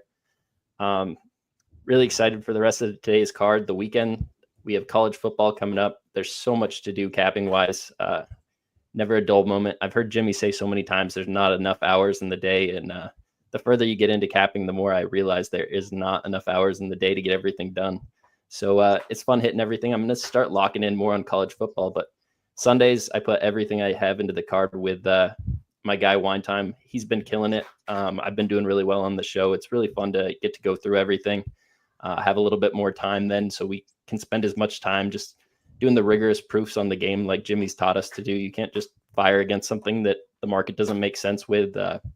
So much going into it. I love it. Jimmy, we got to get you on one of these Sundays. I'd love that. I love that. I can definitely make that happen in the next few before college football starts. 100% I'll be on. Good luck to everybody. Gamble responsibly as always. Get some winners, cash some tickets, have fun, enjoy time with the family. Love getting to cap with you, Jose. Same to you, Jimmy. I'm glad you had a great vacation. It's always awesome to hear. Just a nice reset mentally. Yeah. And time with the fam. Much love to you, Morgan Spooner, my man. All right, it is time, Jose, to hear your action in MLB, and then we get into WNBA, where could maybe have a little bit of confidence, maybe the turning point in the season yesterday. Take it away, Jose, your plan of attack. Yeah, so I've got 3 bets in here today, and by the way, I will keep reminding everyone, I bet the under 39 points in the Jets-Steelers game. And now my quarterback has 1 less toe. So that's very interesting there. By the way, I definitely thought there's a 25-minute span where I was like, oh, my God, is the NFL season already over for me again? It's like, did I buy into Justin Fields for 25 minutes and just to have him rip his ACL immediately? But shout out to Justin Fields for being healthy still. Orioles money line plus 105 here for me. I am on the Cardinals Angels money line parlay, and that's it. Honestly, that's all I have. Did I forget? I might be forgetting a bet that I haven't bet yet, but that is it. It feels like such a light card for me in these last 2 days. 3 bets today, 2 bets official. I also bet the Mr. Bitches parlay. I'll keep that one to myself and not make it official. But Tigers, Blue Jays under, Cardinals money line, and Montreal Calgary. Parlayed those 3 together, but only the 2 baseball plays official for me: Orioles, Cardinals, Angels today. So interesting day, but what are we gonna do? We can't force bets, I guess. If you don't have much action today, it means start capping tomorrow immediately. Put all your energy into tomorrow. It's a nice opportunity to do that. And then it also, if you don't have a ton of action at night, it means you can actually get a little bit of sleep if it's possible. So, unlike you guys, I love going to sleep during my bets and waking up to either pain or lovely rewards. But I know you can't go to sleep during the bets. I know you can't. No, I cannot. But I wish you luck, and I can't wait for Billy's WTA tennis action. Can't wait. So shout out to you guys. Yeah, let's get right after it. Without further ado, let's get into the WNBA, which also means our guy Justin McCalvey will be returning to the program. We also have Mr. Belvedere's Jean-Claude Bouquett play today. Athletics plus 112 for Mr. Belvedere. Jean-Claude Bouquett. Good unit size right there as well. Good unit size. Shout out to Jet Lynn as well. Please welcome the star of the Locker Room Talk podcast. A huge week again in UFC here in Abu Dhabi. Check out our squad and their action.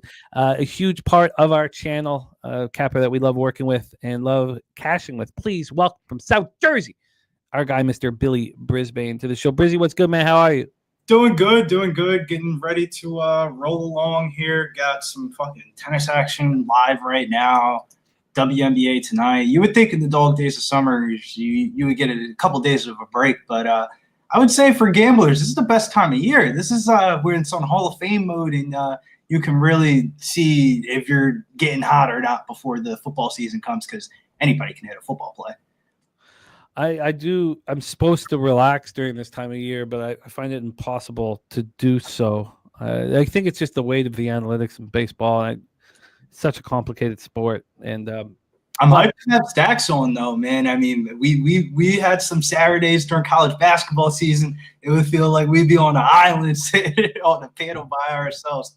And outside of the Kansas split, the rest of them were winners.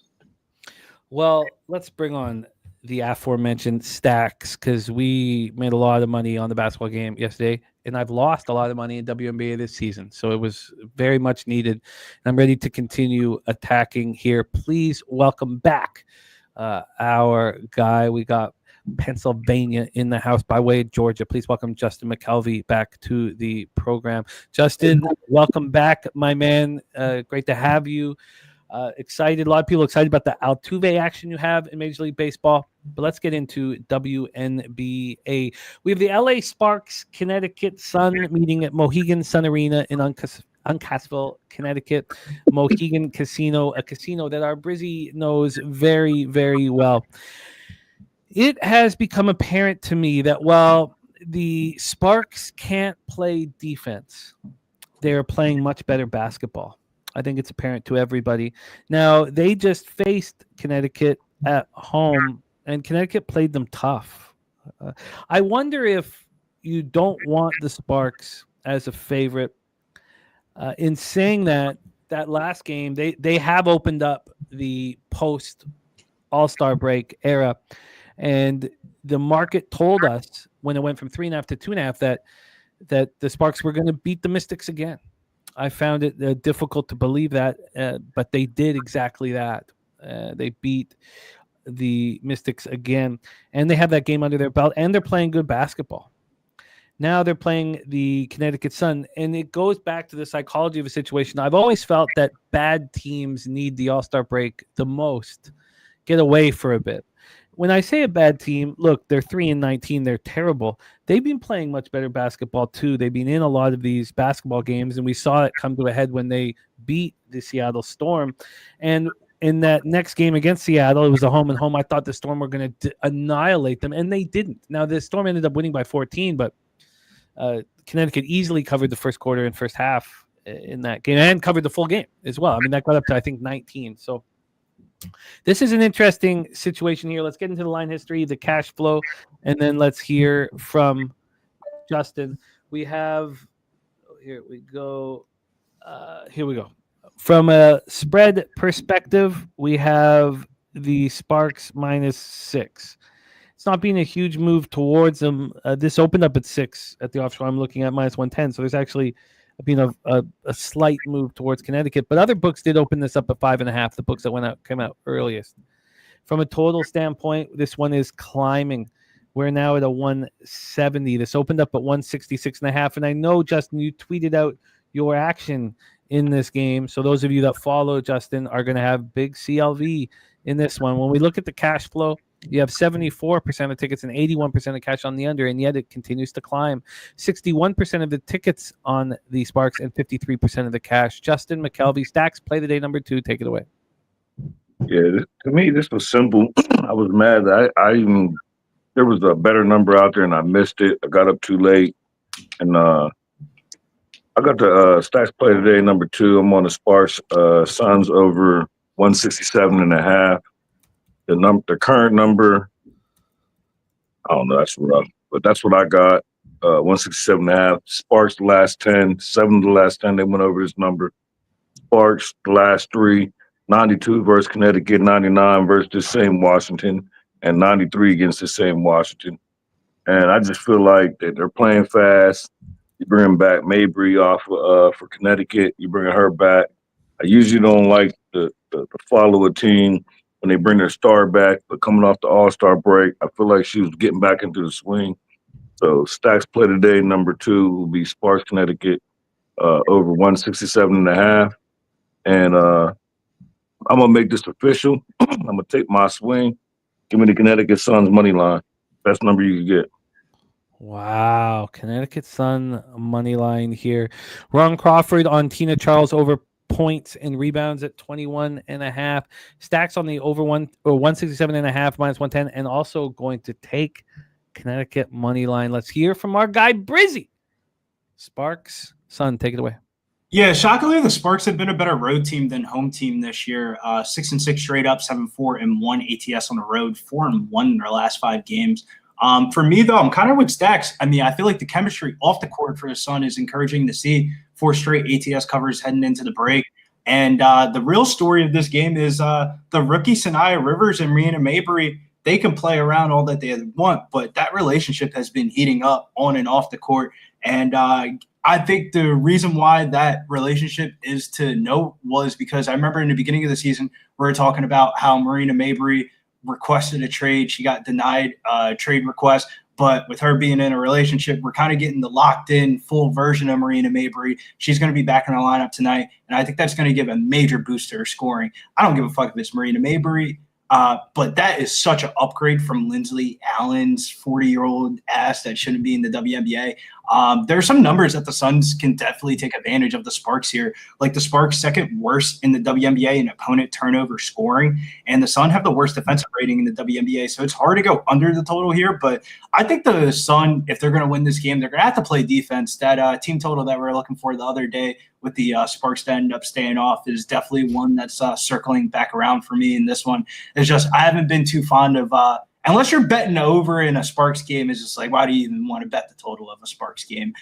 We'll see how this team will look when Cameron Brink gets back in the lineup, because arguably when she gets back in the lineup, either probably sometime early next week, I mean, they might have one of the best front courts in the WNBA of De'Erica Hamby, Cameron Brink, and Azura Stevens. I mean, that's a lot of size in that front court. So it's like one of those ones where it's like, the Sparks are trending in the right direction, but this could just be a hiccup spot tonight. One player prop that I thought that was just really disrespectful, Marina Mabry over 10.5 points, minus 130. I mean, this is just disrespectfully low. Yeah, she hasn't played in a while, but the team's offensive usage and game plan is just literally geared towards her game play and her game style, and never afraid of Kelsey Plum's defense. Keep on sipping those E&J bottles. A lot to think about, which is the reason for this show. So the Sparks have hurt me, and that's the reason. I know what I'm thinking. It's a bias because I've been burnt by the Sparks. And what have you been betting, Sparks? Because Jimmy, you told me that you. Oh, my fault, Bruce. Go ahead. I was just gonna say 12 of their last 14 games have gone over the total. You could just blindly bet a Sparks over, and you could have made money in the last month. I wish I was doing that, man. But you taught me this, though, Jimmy. You got to forget what you just saw. The Sparks hurt me, too. I had the Mystics the last game. I killed that line movement. I got the Mystics money line. I had it minus 130 when they played the Sparks. It jumped up to like minus 182 or one something. Mm-hmm. And then the Mystics jumped out and was beating them by double digits in the first quarter and then just quit. Just said, we're done. Yeah. Bro, version though for the WNBA for I would say the next upcoming weeks in the month of August. I think it's time to start betting on these bad teams. Me and Jim were talking about the Wings game the other night when they were playing the Storm, and like we kind of leaned towards the Wings, but nobody really fired off on it. And it's just like some of these lines are just like if the bookies were really trying to get some Connecticut money or some shit like that, I feel like this line would be even higher. It's just like, you know, the song and dance story, laying points with the Sparks. Where the fuck did they do that at? Okay, a lot to think about. Millsy in the house on K. Jackson over 14 points, says it's his new favorite player. Tina Charles is definitely like Millsy trying to sneak just my rug in the background. He better be easy. Tina Charles is definitely one to note, though, in the background of this game. While on paper it doesn't look like the most advantageous matchup, it just seems like a spot where she's just going to have to be used more than what she's normally used on a regular night. And Marina Mabry back in the lineup should only open up the floor for her. Some of her, I haven't fired off, but some of her prop lines are just really low in this game. Shouts to Ron Crawford. I believe he dropped points and rebounds. Like some of these lines like are just ridiculous. Her to get a double-double in this game is plus 500, which is pretty crazy because I believe she's coming off of a double-double. Her rebound prop tonight is sitting at 6.5 at plus money. I feel like that you could do worse bets in the world tonight than maybe sprinkling off a couple of props and hoping this game is a scoring bonanza. I wish I would have fired off on the Azora Stevens prop. Azora Stevens is definitely another one to know. She has better road splits than home splits that we were talking about in the last game against the Mystics, and she ended up going over in that game. And then you have Mabry coming back, hasn't played since June 20th. And yeah, her and Sanaya Rivers, Jim, I know you don't give a fuck. I know you probably don't care. But Jim, I swear to God, this is one of the wildest stories you'll ever see in the WNBA. Like, they are literally like together without saying that they're together. And it saved the Connecticut Sun franchise for Marina Mabry to be in a relationship with a rookie that they just got. And like, they're flirting way OD. They're on the Stud Bud stream. Sanaya Rivers is talking to somebody, and Marina's like, I know you're not talking to her, girl. Like, if Marina Mabry's locked in, then I guess I got to start taking the Sun in these spots. How many people are walking into Mohegan Sun tonight at the sports book before they go to the Connecticut Sun game and throwing the Sparks and the Storm in the 2-leg parlay? Oh yeah, everybody love the Sparks tonight. Everybody. No, I hear I that. think they're crazy. I'm comfortable getting off of it, no problem. But part of our angle yesterday was how is Phoenix coming off the All-Star break, bringing back in 2 stars to their lineup. I mean, that was, and then of course the one of Bonner is like a third star. They're still kind of working in. It was just we in the breakdown yesterday. We weren't like, oh, I think we should do. We were like, no, this is it. We're gonna fade it. And then here you have Mabry coming back, and you guys are back in. I get it. Well, remember when I started my cap, I said I usually fade this with Marina coming back, but I feel like this is a totally different situation. Way different situation. It's only one star coming back. 2, this is Marina Raby, and go with Briz talking about, like, this is chemistry. Like, this isn't just her popping back to the team, and it's it's revenge. Yeah, I get it. I completely get it. I'm gonna just cheer you guys on and stay off of it. I don't blame you. To twist somebody's hand and say, "Hey, come take a Connecticut Sun play" is a little bit. Appealing. I've been laughed at about this Connecticut play though, so I don't mind, but I don't want the points. Y'all keep the points. I want the money line. I would just go through history of the Sparks in the last 2 years and let me know how many times are they laying 6 points and how many times are they covering 6 points. Oh, I feel the breakdown. I get it. But let's roll on because I want action. Let's see if we can get it here.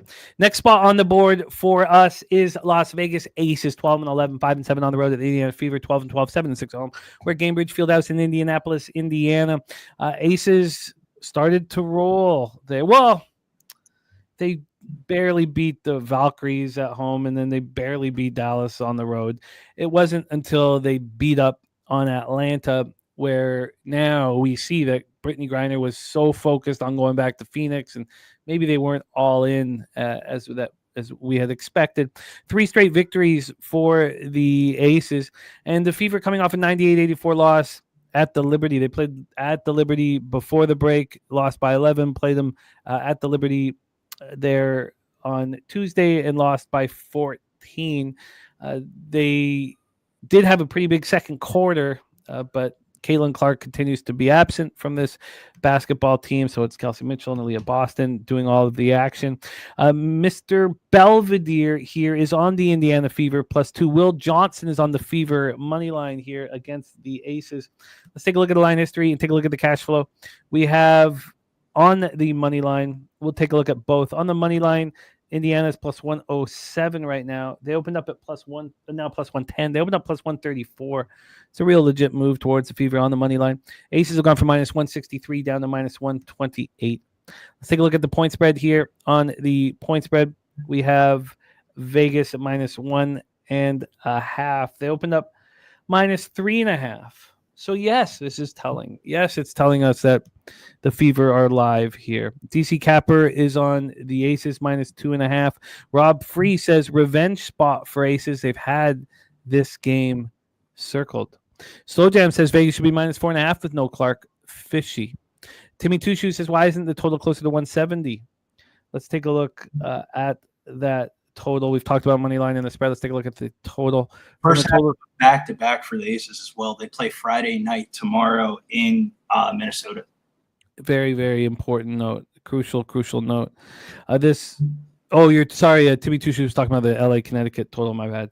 This total opened up at 164, and it's up to 165.5.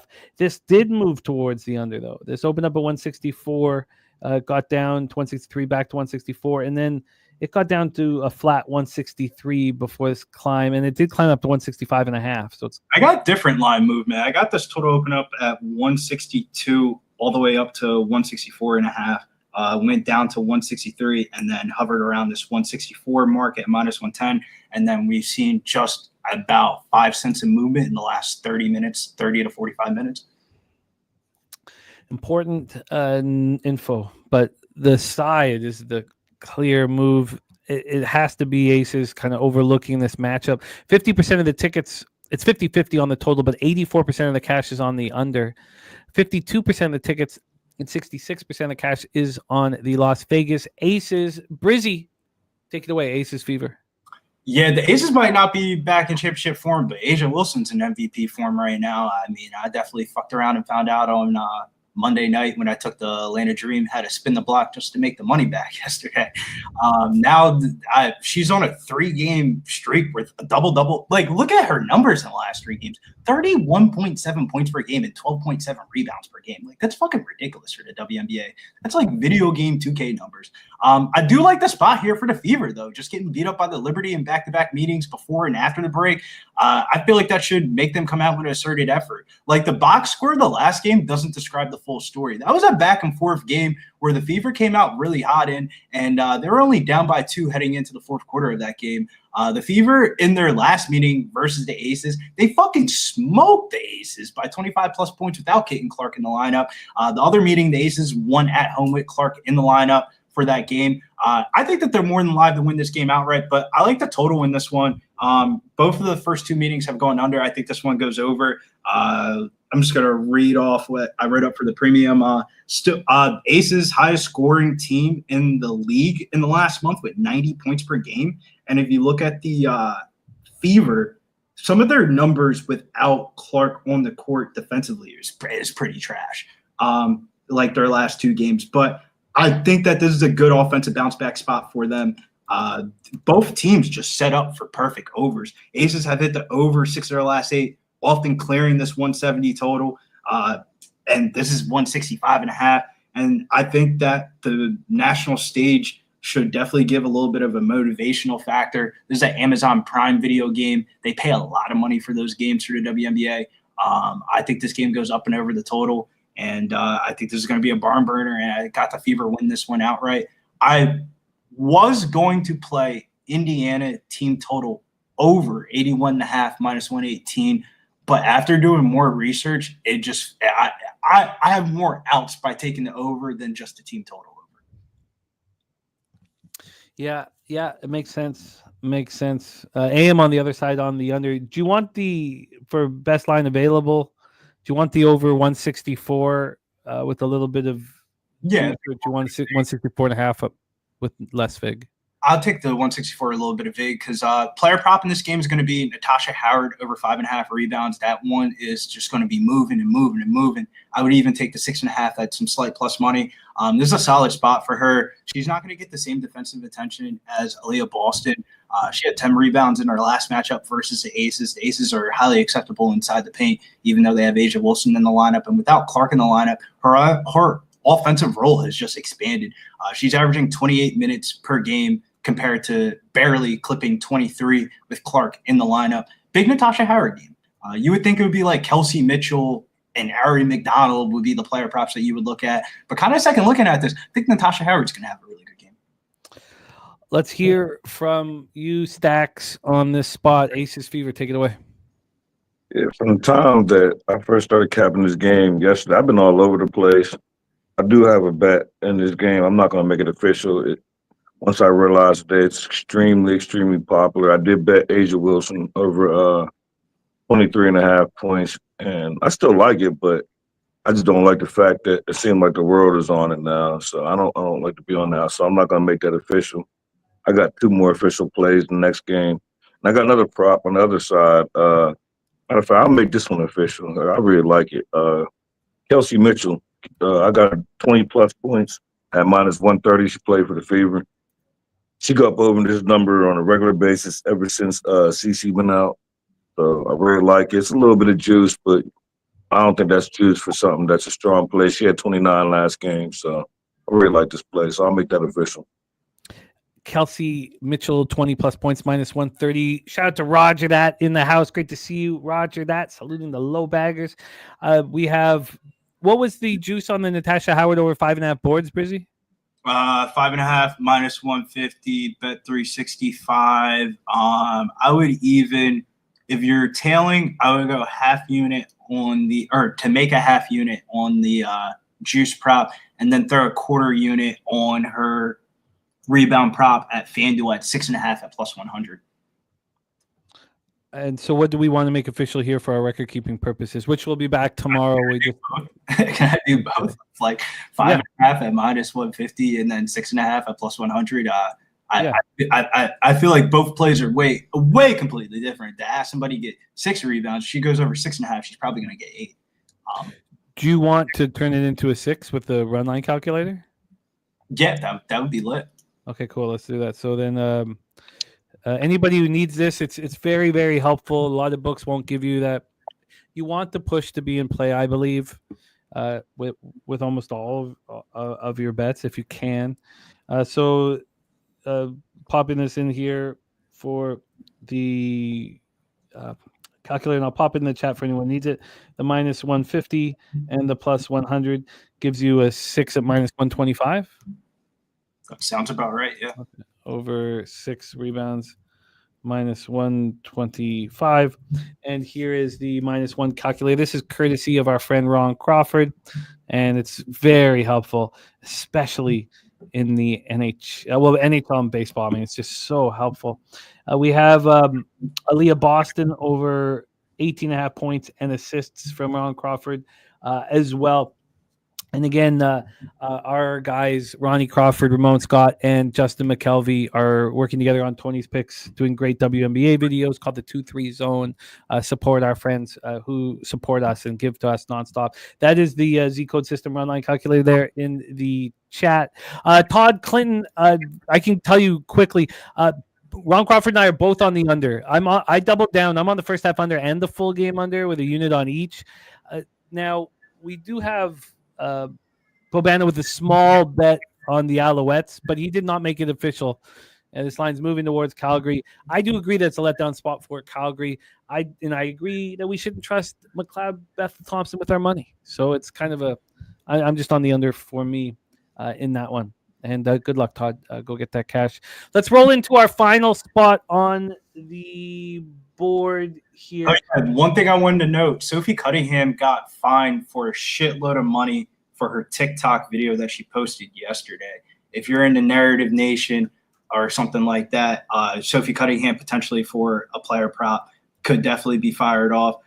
The specific video was a video basically trashing the WNBA referees, which I don't blame her. We always talk about how bad the WNBA referees are, but she got fined $2,500. So for the WNBA, that's damn near 20% of her game salary before taxes. Yeah, I like her. I mean, who doesn't like her? She's hot. She's probably the hottest girl in the league.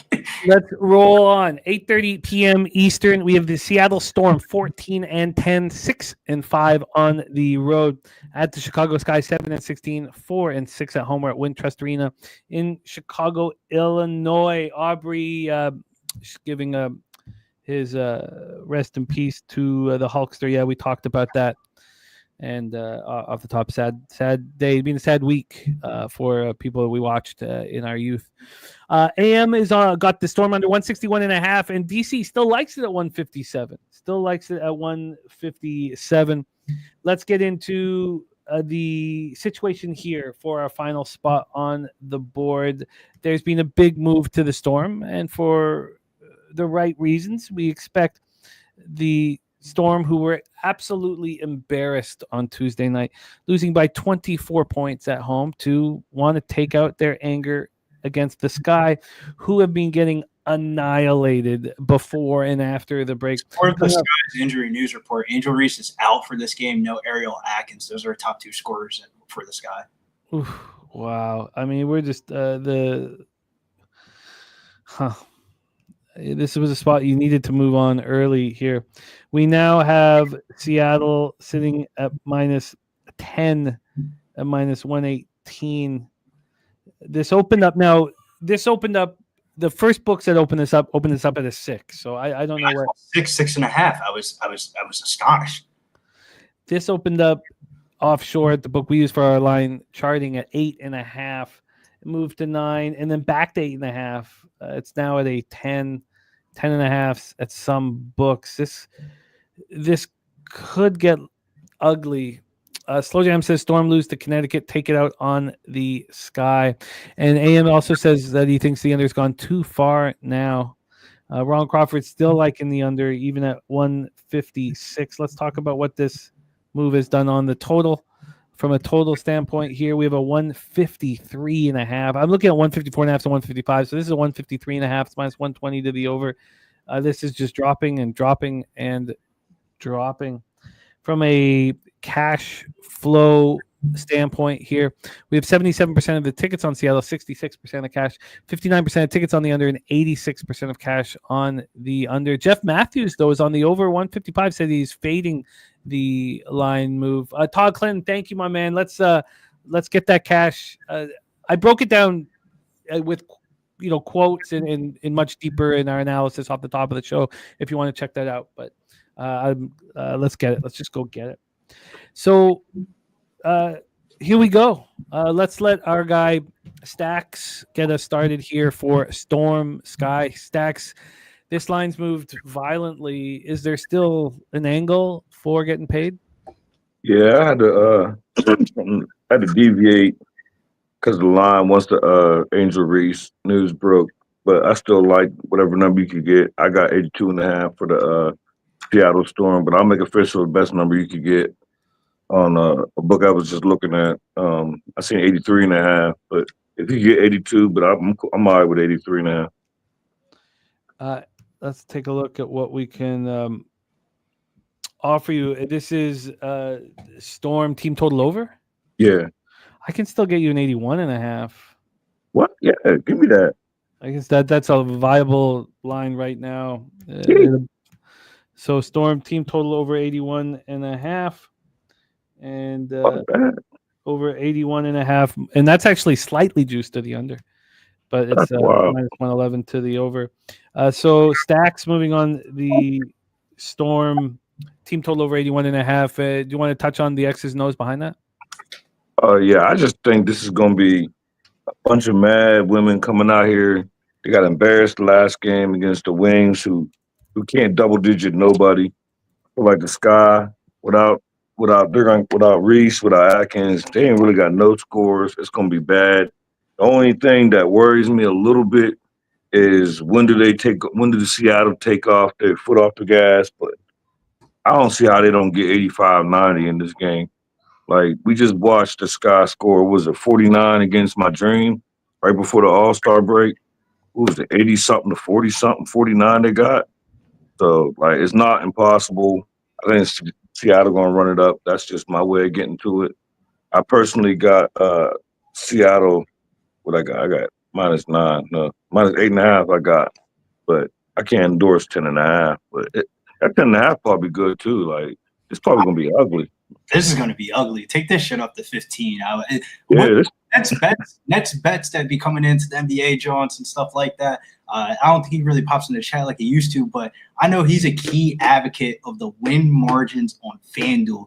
This is a 20 plus type, John. Like, if you're going to take the 11, take some sprinkles at the 20 plus, 30 plus Johns of, like, they could just really get blown out. Like, the Sky are fucking awful without Ariel Atkins and Angel Reese. I mean, damn, that's like the nucleus of the team. It's like another incoming 50-point game for the Sky. Like, that's why I don't want to play the total. So the final score of this game could be 100-54, and you could be sweating the fuck out of this total of, like, that shit could slightly go over just because the Seattle puts up some points. I felt like the Storm's last game. That was an uncharacteristic game from them. They blew a 10-point lead with the Wings. The Wings went on a 17-0 run going into halftime of that game, and they were able to carry out that momentum in the second half. And NECA's 20-plus point performance wasn't enough. And they also played that game without Skylar Diggins, who was out for personal reasons. She should be back in the lineup tonight. She was not listed on the injury report last night. And while the Storm haven't been good in this favorite role, they have been really good ATS off of a loss. They've gone 7-2 straight up when coming off of a loss with all 6 of those, with 6 out of 7 of those wins by 6+ points or more, where the line originally opened up at. And the market is moving accordingly. I mean, this guy's injury news report is really the key indicator for this one. This total opened up 161.5 all the way down to 155.5, 154.5 in some places. And understandably so, Seattle dead last in free throw attempts and Sky in 11th place. So these teams aren't even really driving the lane and going to the free throw line. Despite the Sky being 8-3 in their last 11 games, ATS-wise, the 3 losses without Atkins on the court, oh my God, those offensive numbers without Atkins on the court is just God unbearably don't want to bat. This is just one of those games I feel like the market is just the market for this one. Like, the bookies are going to have to move this to above 600. Like, this was at 400. People knew Angel Reese was going to be out. They're going to have to move this to like 700 or something like that, because this is a wash market. Seattle's going to win this game. They probably win by margin. And if you want to play a player prop, and if you think the Sky are live, Camila Cardoso over 12.5 points. I mean, anytime you get Angel Reese out of the lineup, she's definitely won the fire off on either on rebounds or points. She's had 3 double-doubles in her last 4 games. There's definitely some meat left on the bone. I mean, she had 10 points in her last game. They got blown out, and she blew like fucking 5 layups in that game. So, like, there's definitely some meat left on the bone here in this matchup for Camila Cardoso. But this is a 3-leg parlay piece for me. What am I really going to say for this game? Give you a 7.5 at -150 and tell you have fun with it? Like, 3-leg parlay for today is going to be the 3 plays that we gave out on the show. The over 164.5, Natasha Howard 6+ rebounds, and Seattle Storm money line, and that's plus 331 at FanDuel. Okay, you are you are in business. So that's okay. The over one. So now we made that 164 minus 117 official. You bet it at 161.5? I bet at 164.5. Oh, okay. It's one of those type of plays where, like, I have bets just dispersed throughout different sports books, where on FanDuel it's just tennis and this parlay, and the rest of the WNBA actions dispersed through sports books that didn't move lines. So for the 3-way, the 3-game parlay, it's over 161.5, Howard over 5.5, and Storm money line? Yes. And that was plus what? 331 at FanDuel. You are in business. You are in business, Brizzy. And Justin, thank you for all of this. Stacks is on the Storm team total over 81.5 for this one. Brizzy is on that over. We gave him 164 minus 117 to keep the push and play. And then Howard over 6 rebounds minus 125. Stacks on Kelsey Mitchell 20 or more points. Then in game 1, Ronnie Crawford on Tina Charles over points and rebounds at plus 21.5. He's also on Aaliyah Boston points and assists over 18.5 in that Aces Fever game. And then Millsy's on Rickea Jackson over 14 points and Sparks' son. Stacks is on the over 167.5. He tweeted that out, made it official, but he's adding the Sun money line at plus 2. Shout out to Ron. He said Erica Wheeler over 1.5 3-pointers plus 105. Quick Erica Wheeler story. She does this for all of her teams during the All-Star break. She has like a jewelry contract or whatever. She's like sponsored by like some jeweler, and she buys her team decked out jewelry every fucking All-Star break, makes them all blinged out. That was like the viral video last year when Caitlin Clark had the chains all around her neck and stuff like that. Erica Wheeler is definitely for the people. I love it. I love it. Thank you for rocking with us. We're going to have Brizzy sticking around for some WTA action, but our guy Stacks with Justin McCelvy, thank you for rocking with us again. 2-3 zone starring Justin McCelvy, Ron Crawford, and Ramon Scott over on Tony's Picks. Thank you for rocking with us, Justin, my man. I will be in touch. Go out there and get that cash and support Justin on X, man. As selfless as you can find as a capper in our industry. I'm going to pop his X handle in the chat right here. And please support our guy. Justin, my man, any last words for the capper supporting the show? No, let's kill it today. Thanks for having me. Respect, man. There's our guy, Justin McKelvey. Hit the X handle and support our guy. Spooner says Astros taking money, 14 cents a movement on Circus since he checked before the show on the Houston Astros. Brizzy, my man, you got some WTA action for us. Take over, my man. Yeah, ADP Washington down in Washington, D.C. This is like one of the bigger tournaments that you're going to see in America right before the U.S. Open. And the storylines in this matchups have just been crazy. We'll start off with Ben Shelton versus Gabriel Dallo. This is going to be a marquee matchup of the day with two of the hardest hitters on tour, 14th and 15th for serving for them, and 23-year-old versus 22-year-old. I mean, this is tennis action that you would love to watch. Both of them have been at career best. Diallo won his first ADP singles tournament in June, and then he went wire to wire against Taylor Fritz, who's like the betting odds favorite for this tournament, the highest ranked American in this tournament, and a 5-set Wimbledon thriller that he ended up Taylor Fritz ended up coming back down, I believe, 2 sets and ended up winning that match.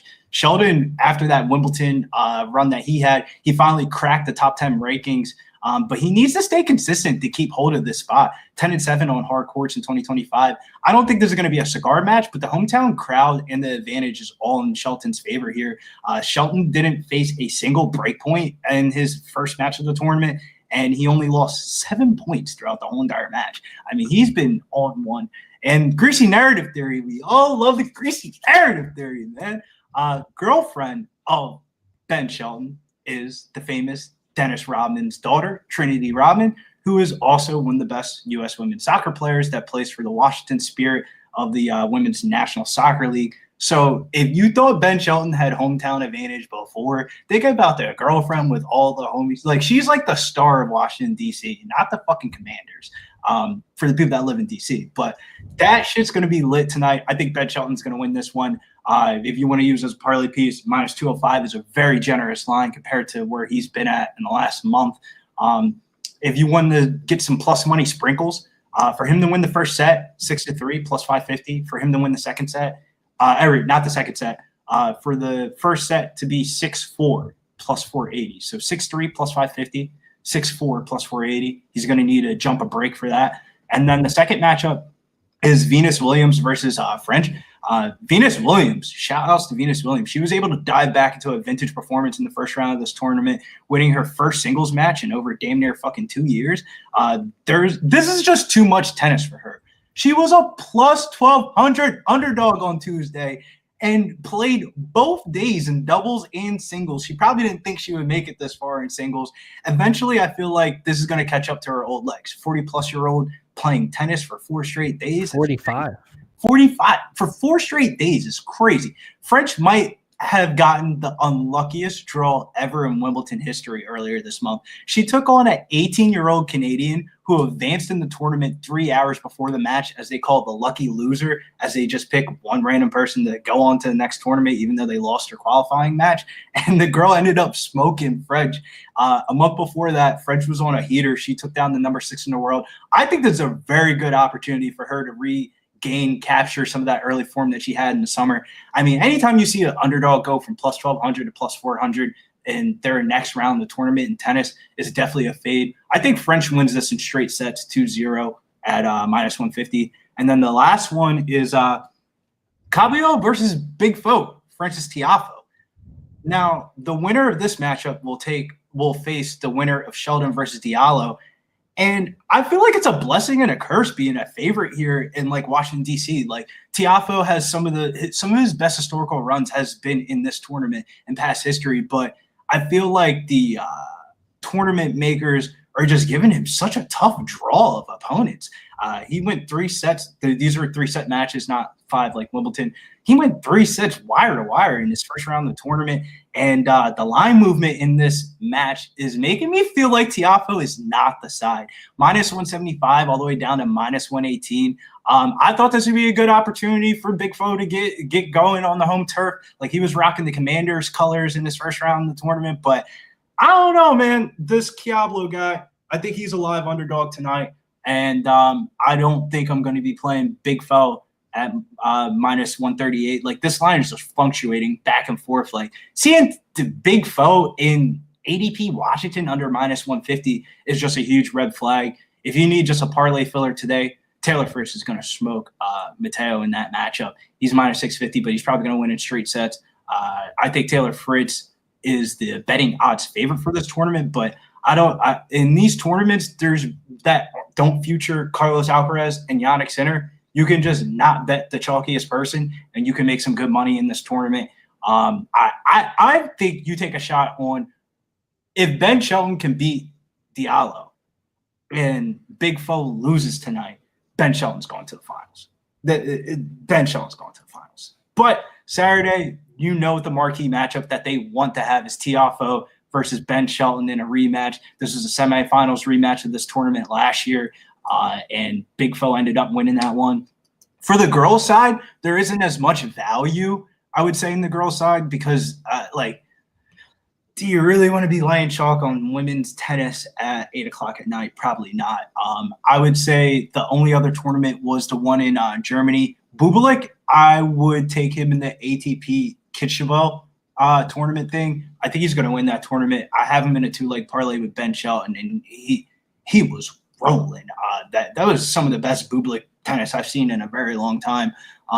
It's the dog days of summer, so you'll be surprised. Sometimes you could throw – nothing's ever too chalky in tennis because you could throw one of these pieces on with one of those baseball games that you guys like or some shit like that, and it just eliminates the juice. Like, the last 2 to 3 days has really saved my ass. Like the Rich Hill night, I ended up taking Ben Shelton and the Cubs. It was like some of these baseball lines this year are just way too juicy. You're seeing them over -200 every fucking day on the baseball slate. If you parlay that up with a tennis pick, you might be sitting with one leg to cash for an MLB favorite that you already liked instead of having to get on like a team total or something like that. That's just one way to attack if you're just a tennis casual, but there's a lot of money to be made in this tennis tournament tonight.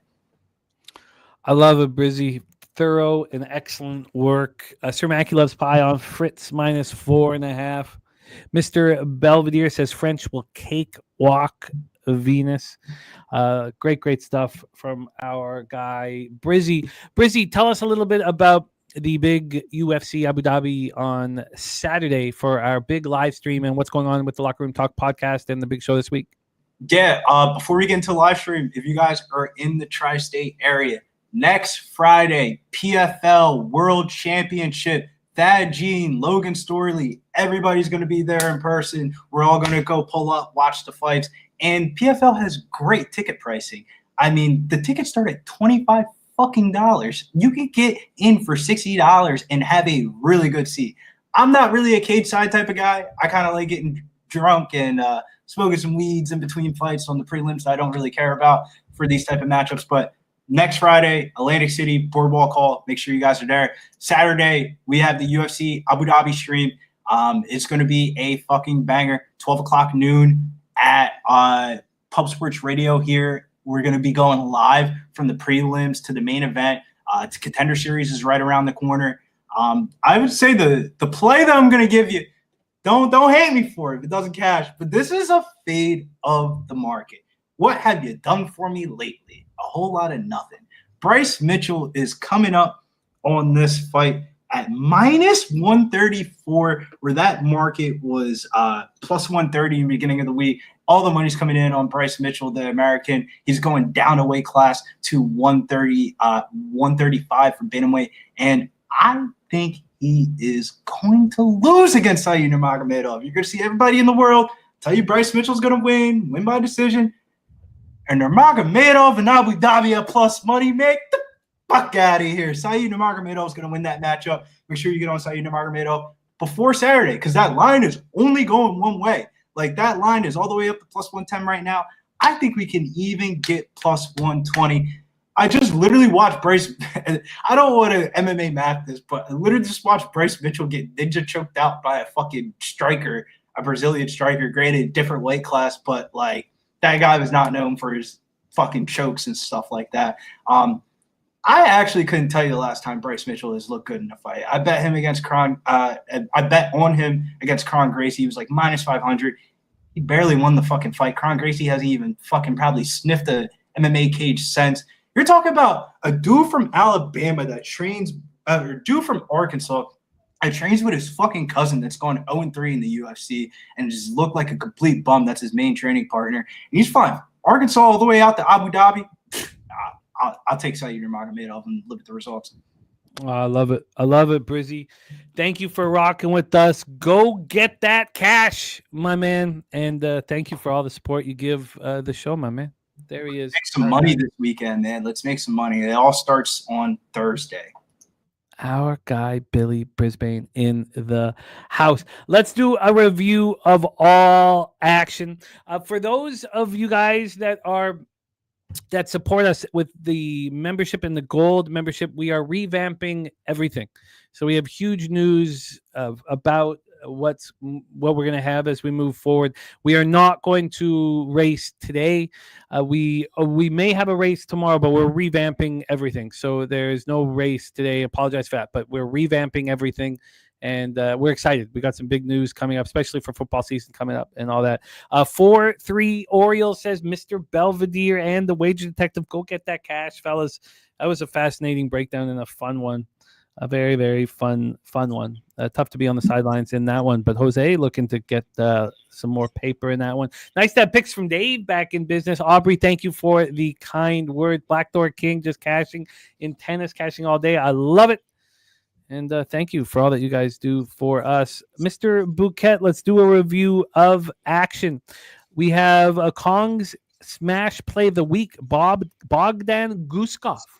You can get better than the plus 154 that he got. DC Capper's Bookie Buster Play of the Day is the Blue Jays. I do believe that I'm going to be on the other side of that as soon as the show is over. AM in CFL is on the over 48.5 in Montreal, Calgary. I'm on the other side of it. It was a fascinating breakdown from AM, because he has it much, much higher in Calgary than the total in Montreal. We'll have to see. I've doubled up. I really like the under, but these things can get away. I have doubled up on first half and full game in that one. So for our friend Frank, happy birthday. We love the Zertucci family very much, and they bring so much to us in our channel, in our parties. We love you, Frank. Frank, the birthday parlay is the best bet from all of us. You got an under 9 from Spooner in Detroit, Toronto. You got the St. Louis Cardinals from Jose Snips Bouquet, and I gave the first half under 24.5 in Montreal, Calgary. It doesn't look like I'm going to have that much action today. I found the WNBA, maybe fresh off the smash and grab yesterday.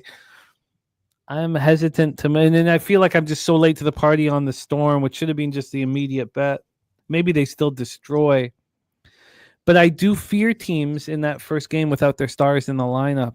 So maybe I just sit back. Do I really need to hammer away at it? I don't know if I do. It's not been a successful year, and I got the money yesterday.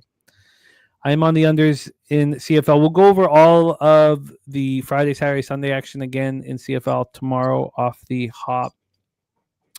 Then we have cappers on either side of the fence. It was split right down the middle for this Guardians Orioles, so we'll see how that bangs out. Then Spooner on the under 9 in the Jays Tigers, and he's also adding the Tigers, and I plan to as well. With some nerves. I'm already on the Cardinals -1. I wonder if that line is going to keep moving towards the Cardinals. Maybe it does demand a little bit more of an investment. Why don't we take a look and see what it's gone to now for the Cardinals on the money line? And no, staying at that level right at the mid to high, or -140s, high -140s. I don't think I need to, honestly. Picks from Dave also on that under in the Jays Tiger. Chris Warren shouting out our guy AOD. Respect, man. Love capping with you guys. And I think I don't need to add the double result. I don't need to look. I know what's going to happen tomorrow. Tomorrow we're going to break down this card heavy. I have 20 bets, and I can't get the kids to sleep. They're still in Vancouver time, so I just got to go downstairs in the dark, and I'm gonna pull. I haven't been off the sauce since I got back from vacation. It's time for me to get into that.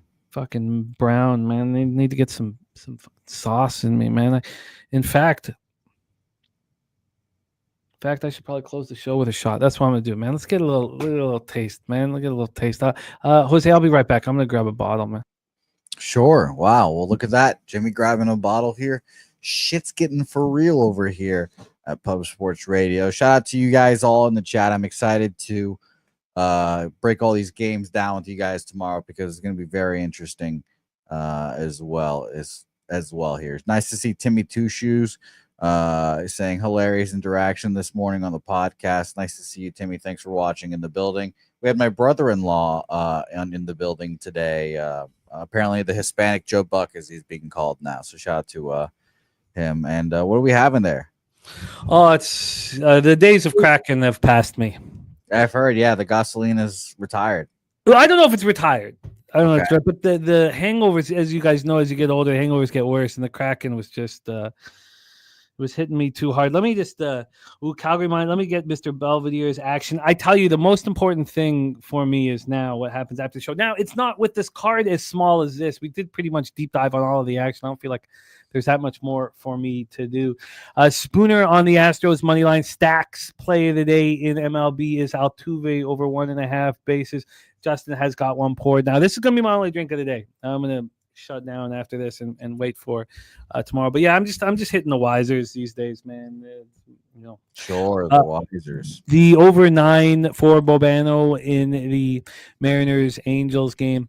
And then we went over all of the WNBA. So before Jose puts a bow on this show, thank you guys. Justin, Mcelvy, thank you for all that you bring to the show. It's great show today with not very many games, but we were jam-packed here with Bobano. We had Spooner. We had Justin Mcelvy. We had Billy Brisbane. And, of course, Jose Bouquett. Justin says, how do you drink just one shot? It's not easy.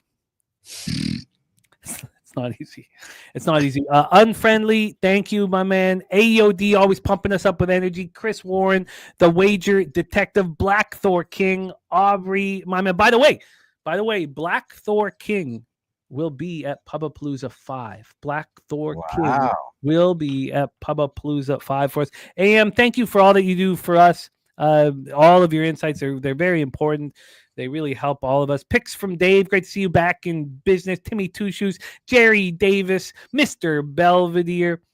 Thank you guys so much. Big Daddy Boom, aka Leon Gorky. Thank you so much. Cameron Sinnott, thank you for gifting us that $9.99 for the Atlanta Dream victory. That was just from start to finish. Just felt good. They don't always need to be a sweat. Thank you guys. Truly, thank you for the support. Time to go get that cash. Jose, I love capping with you. I'm so happy to be back in business, man. I ain't going nowhere for the next 5 months. I'm going to be right here. Actually, I'm not going anywhere really at all for the next no, there's no plan to go anywhere. So except Woodbine. We might be doing a horse racing stream for the King's Plate, or I'll just go up and meet Nuke Worker and get hammered with him. I'm deciding what to do. But then Nuke Worker going to be there the very following week in that same hotel room. By the way, those of you guys don't know, not only do we have the Stella Artois Lounge, but we also have the Nuke Workers hotel room looking out at the track. Oh, look at that, Nuke. Pretty dope. Nuke, you better be ready, Nuke. Oh, you don't need to worry about Nuke, man. Nuke is always ready, man. Thank you, guys. Thank you. I'm so happy to be back. All I want to do is cap all day, every day with you guys. So to you guys, let's go out there and get that cash. And to you, Jose, my friend. Jose, take us home. Yeah, let's fucking go, guys. Appreciate you guys. And let's LECHE. Los Bookmakers.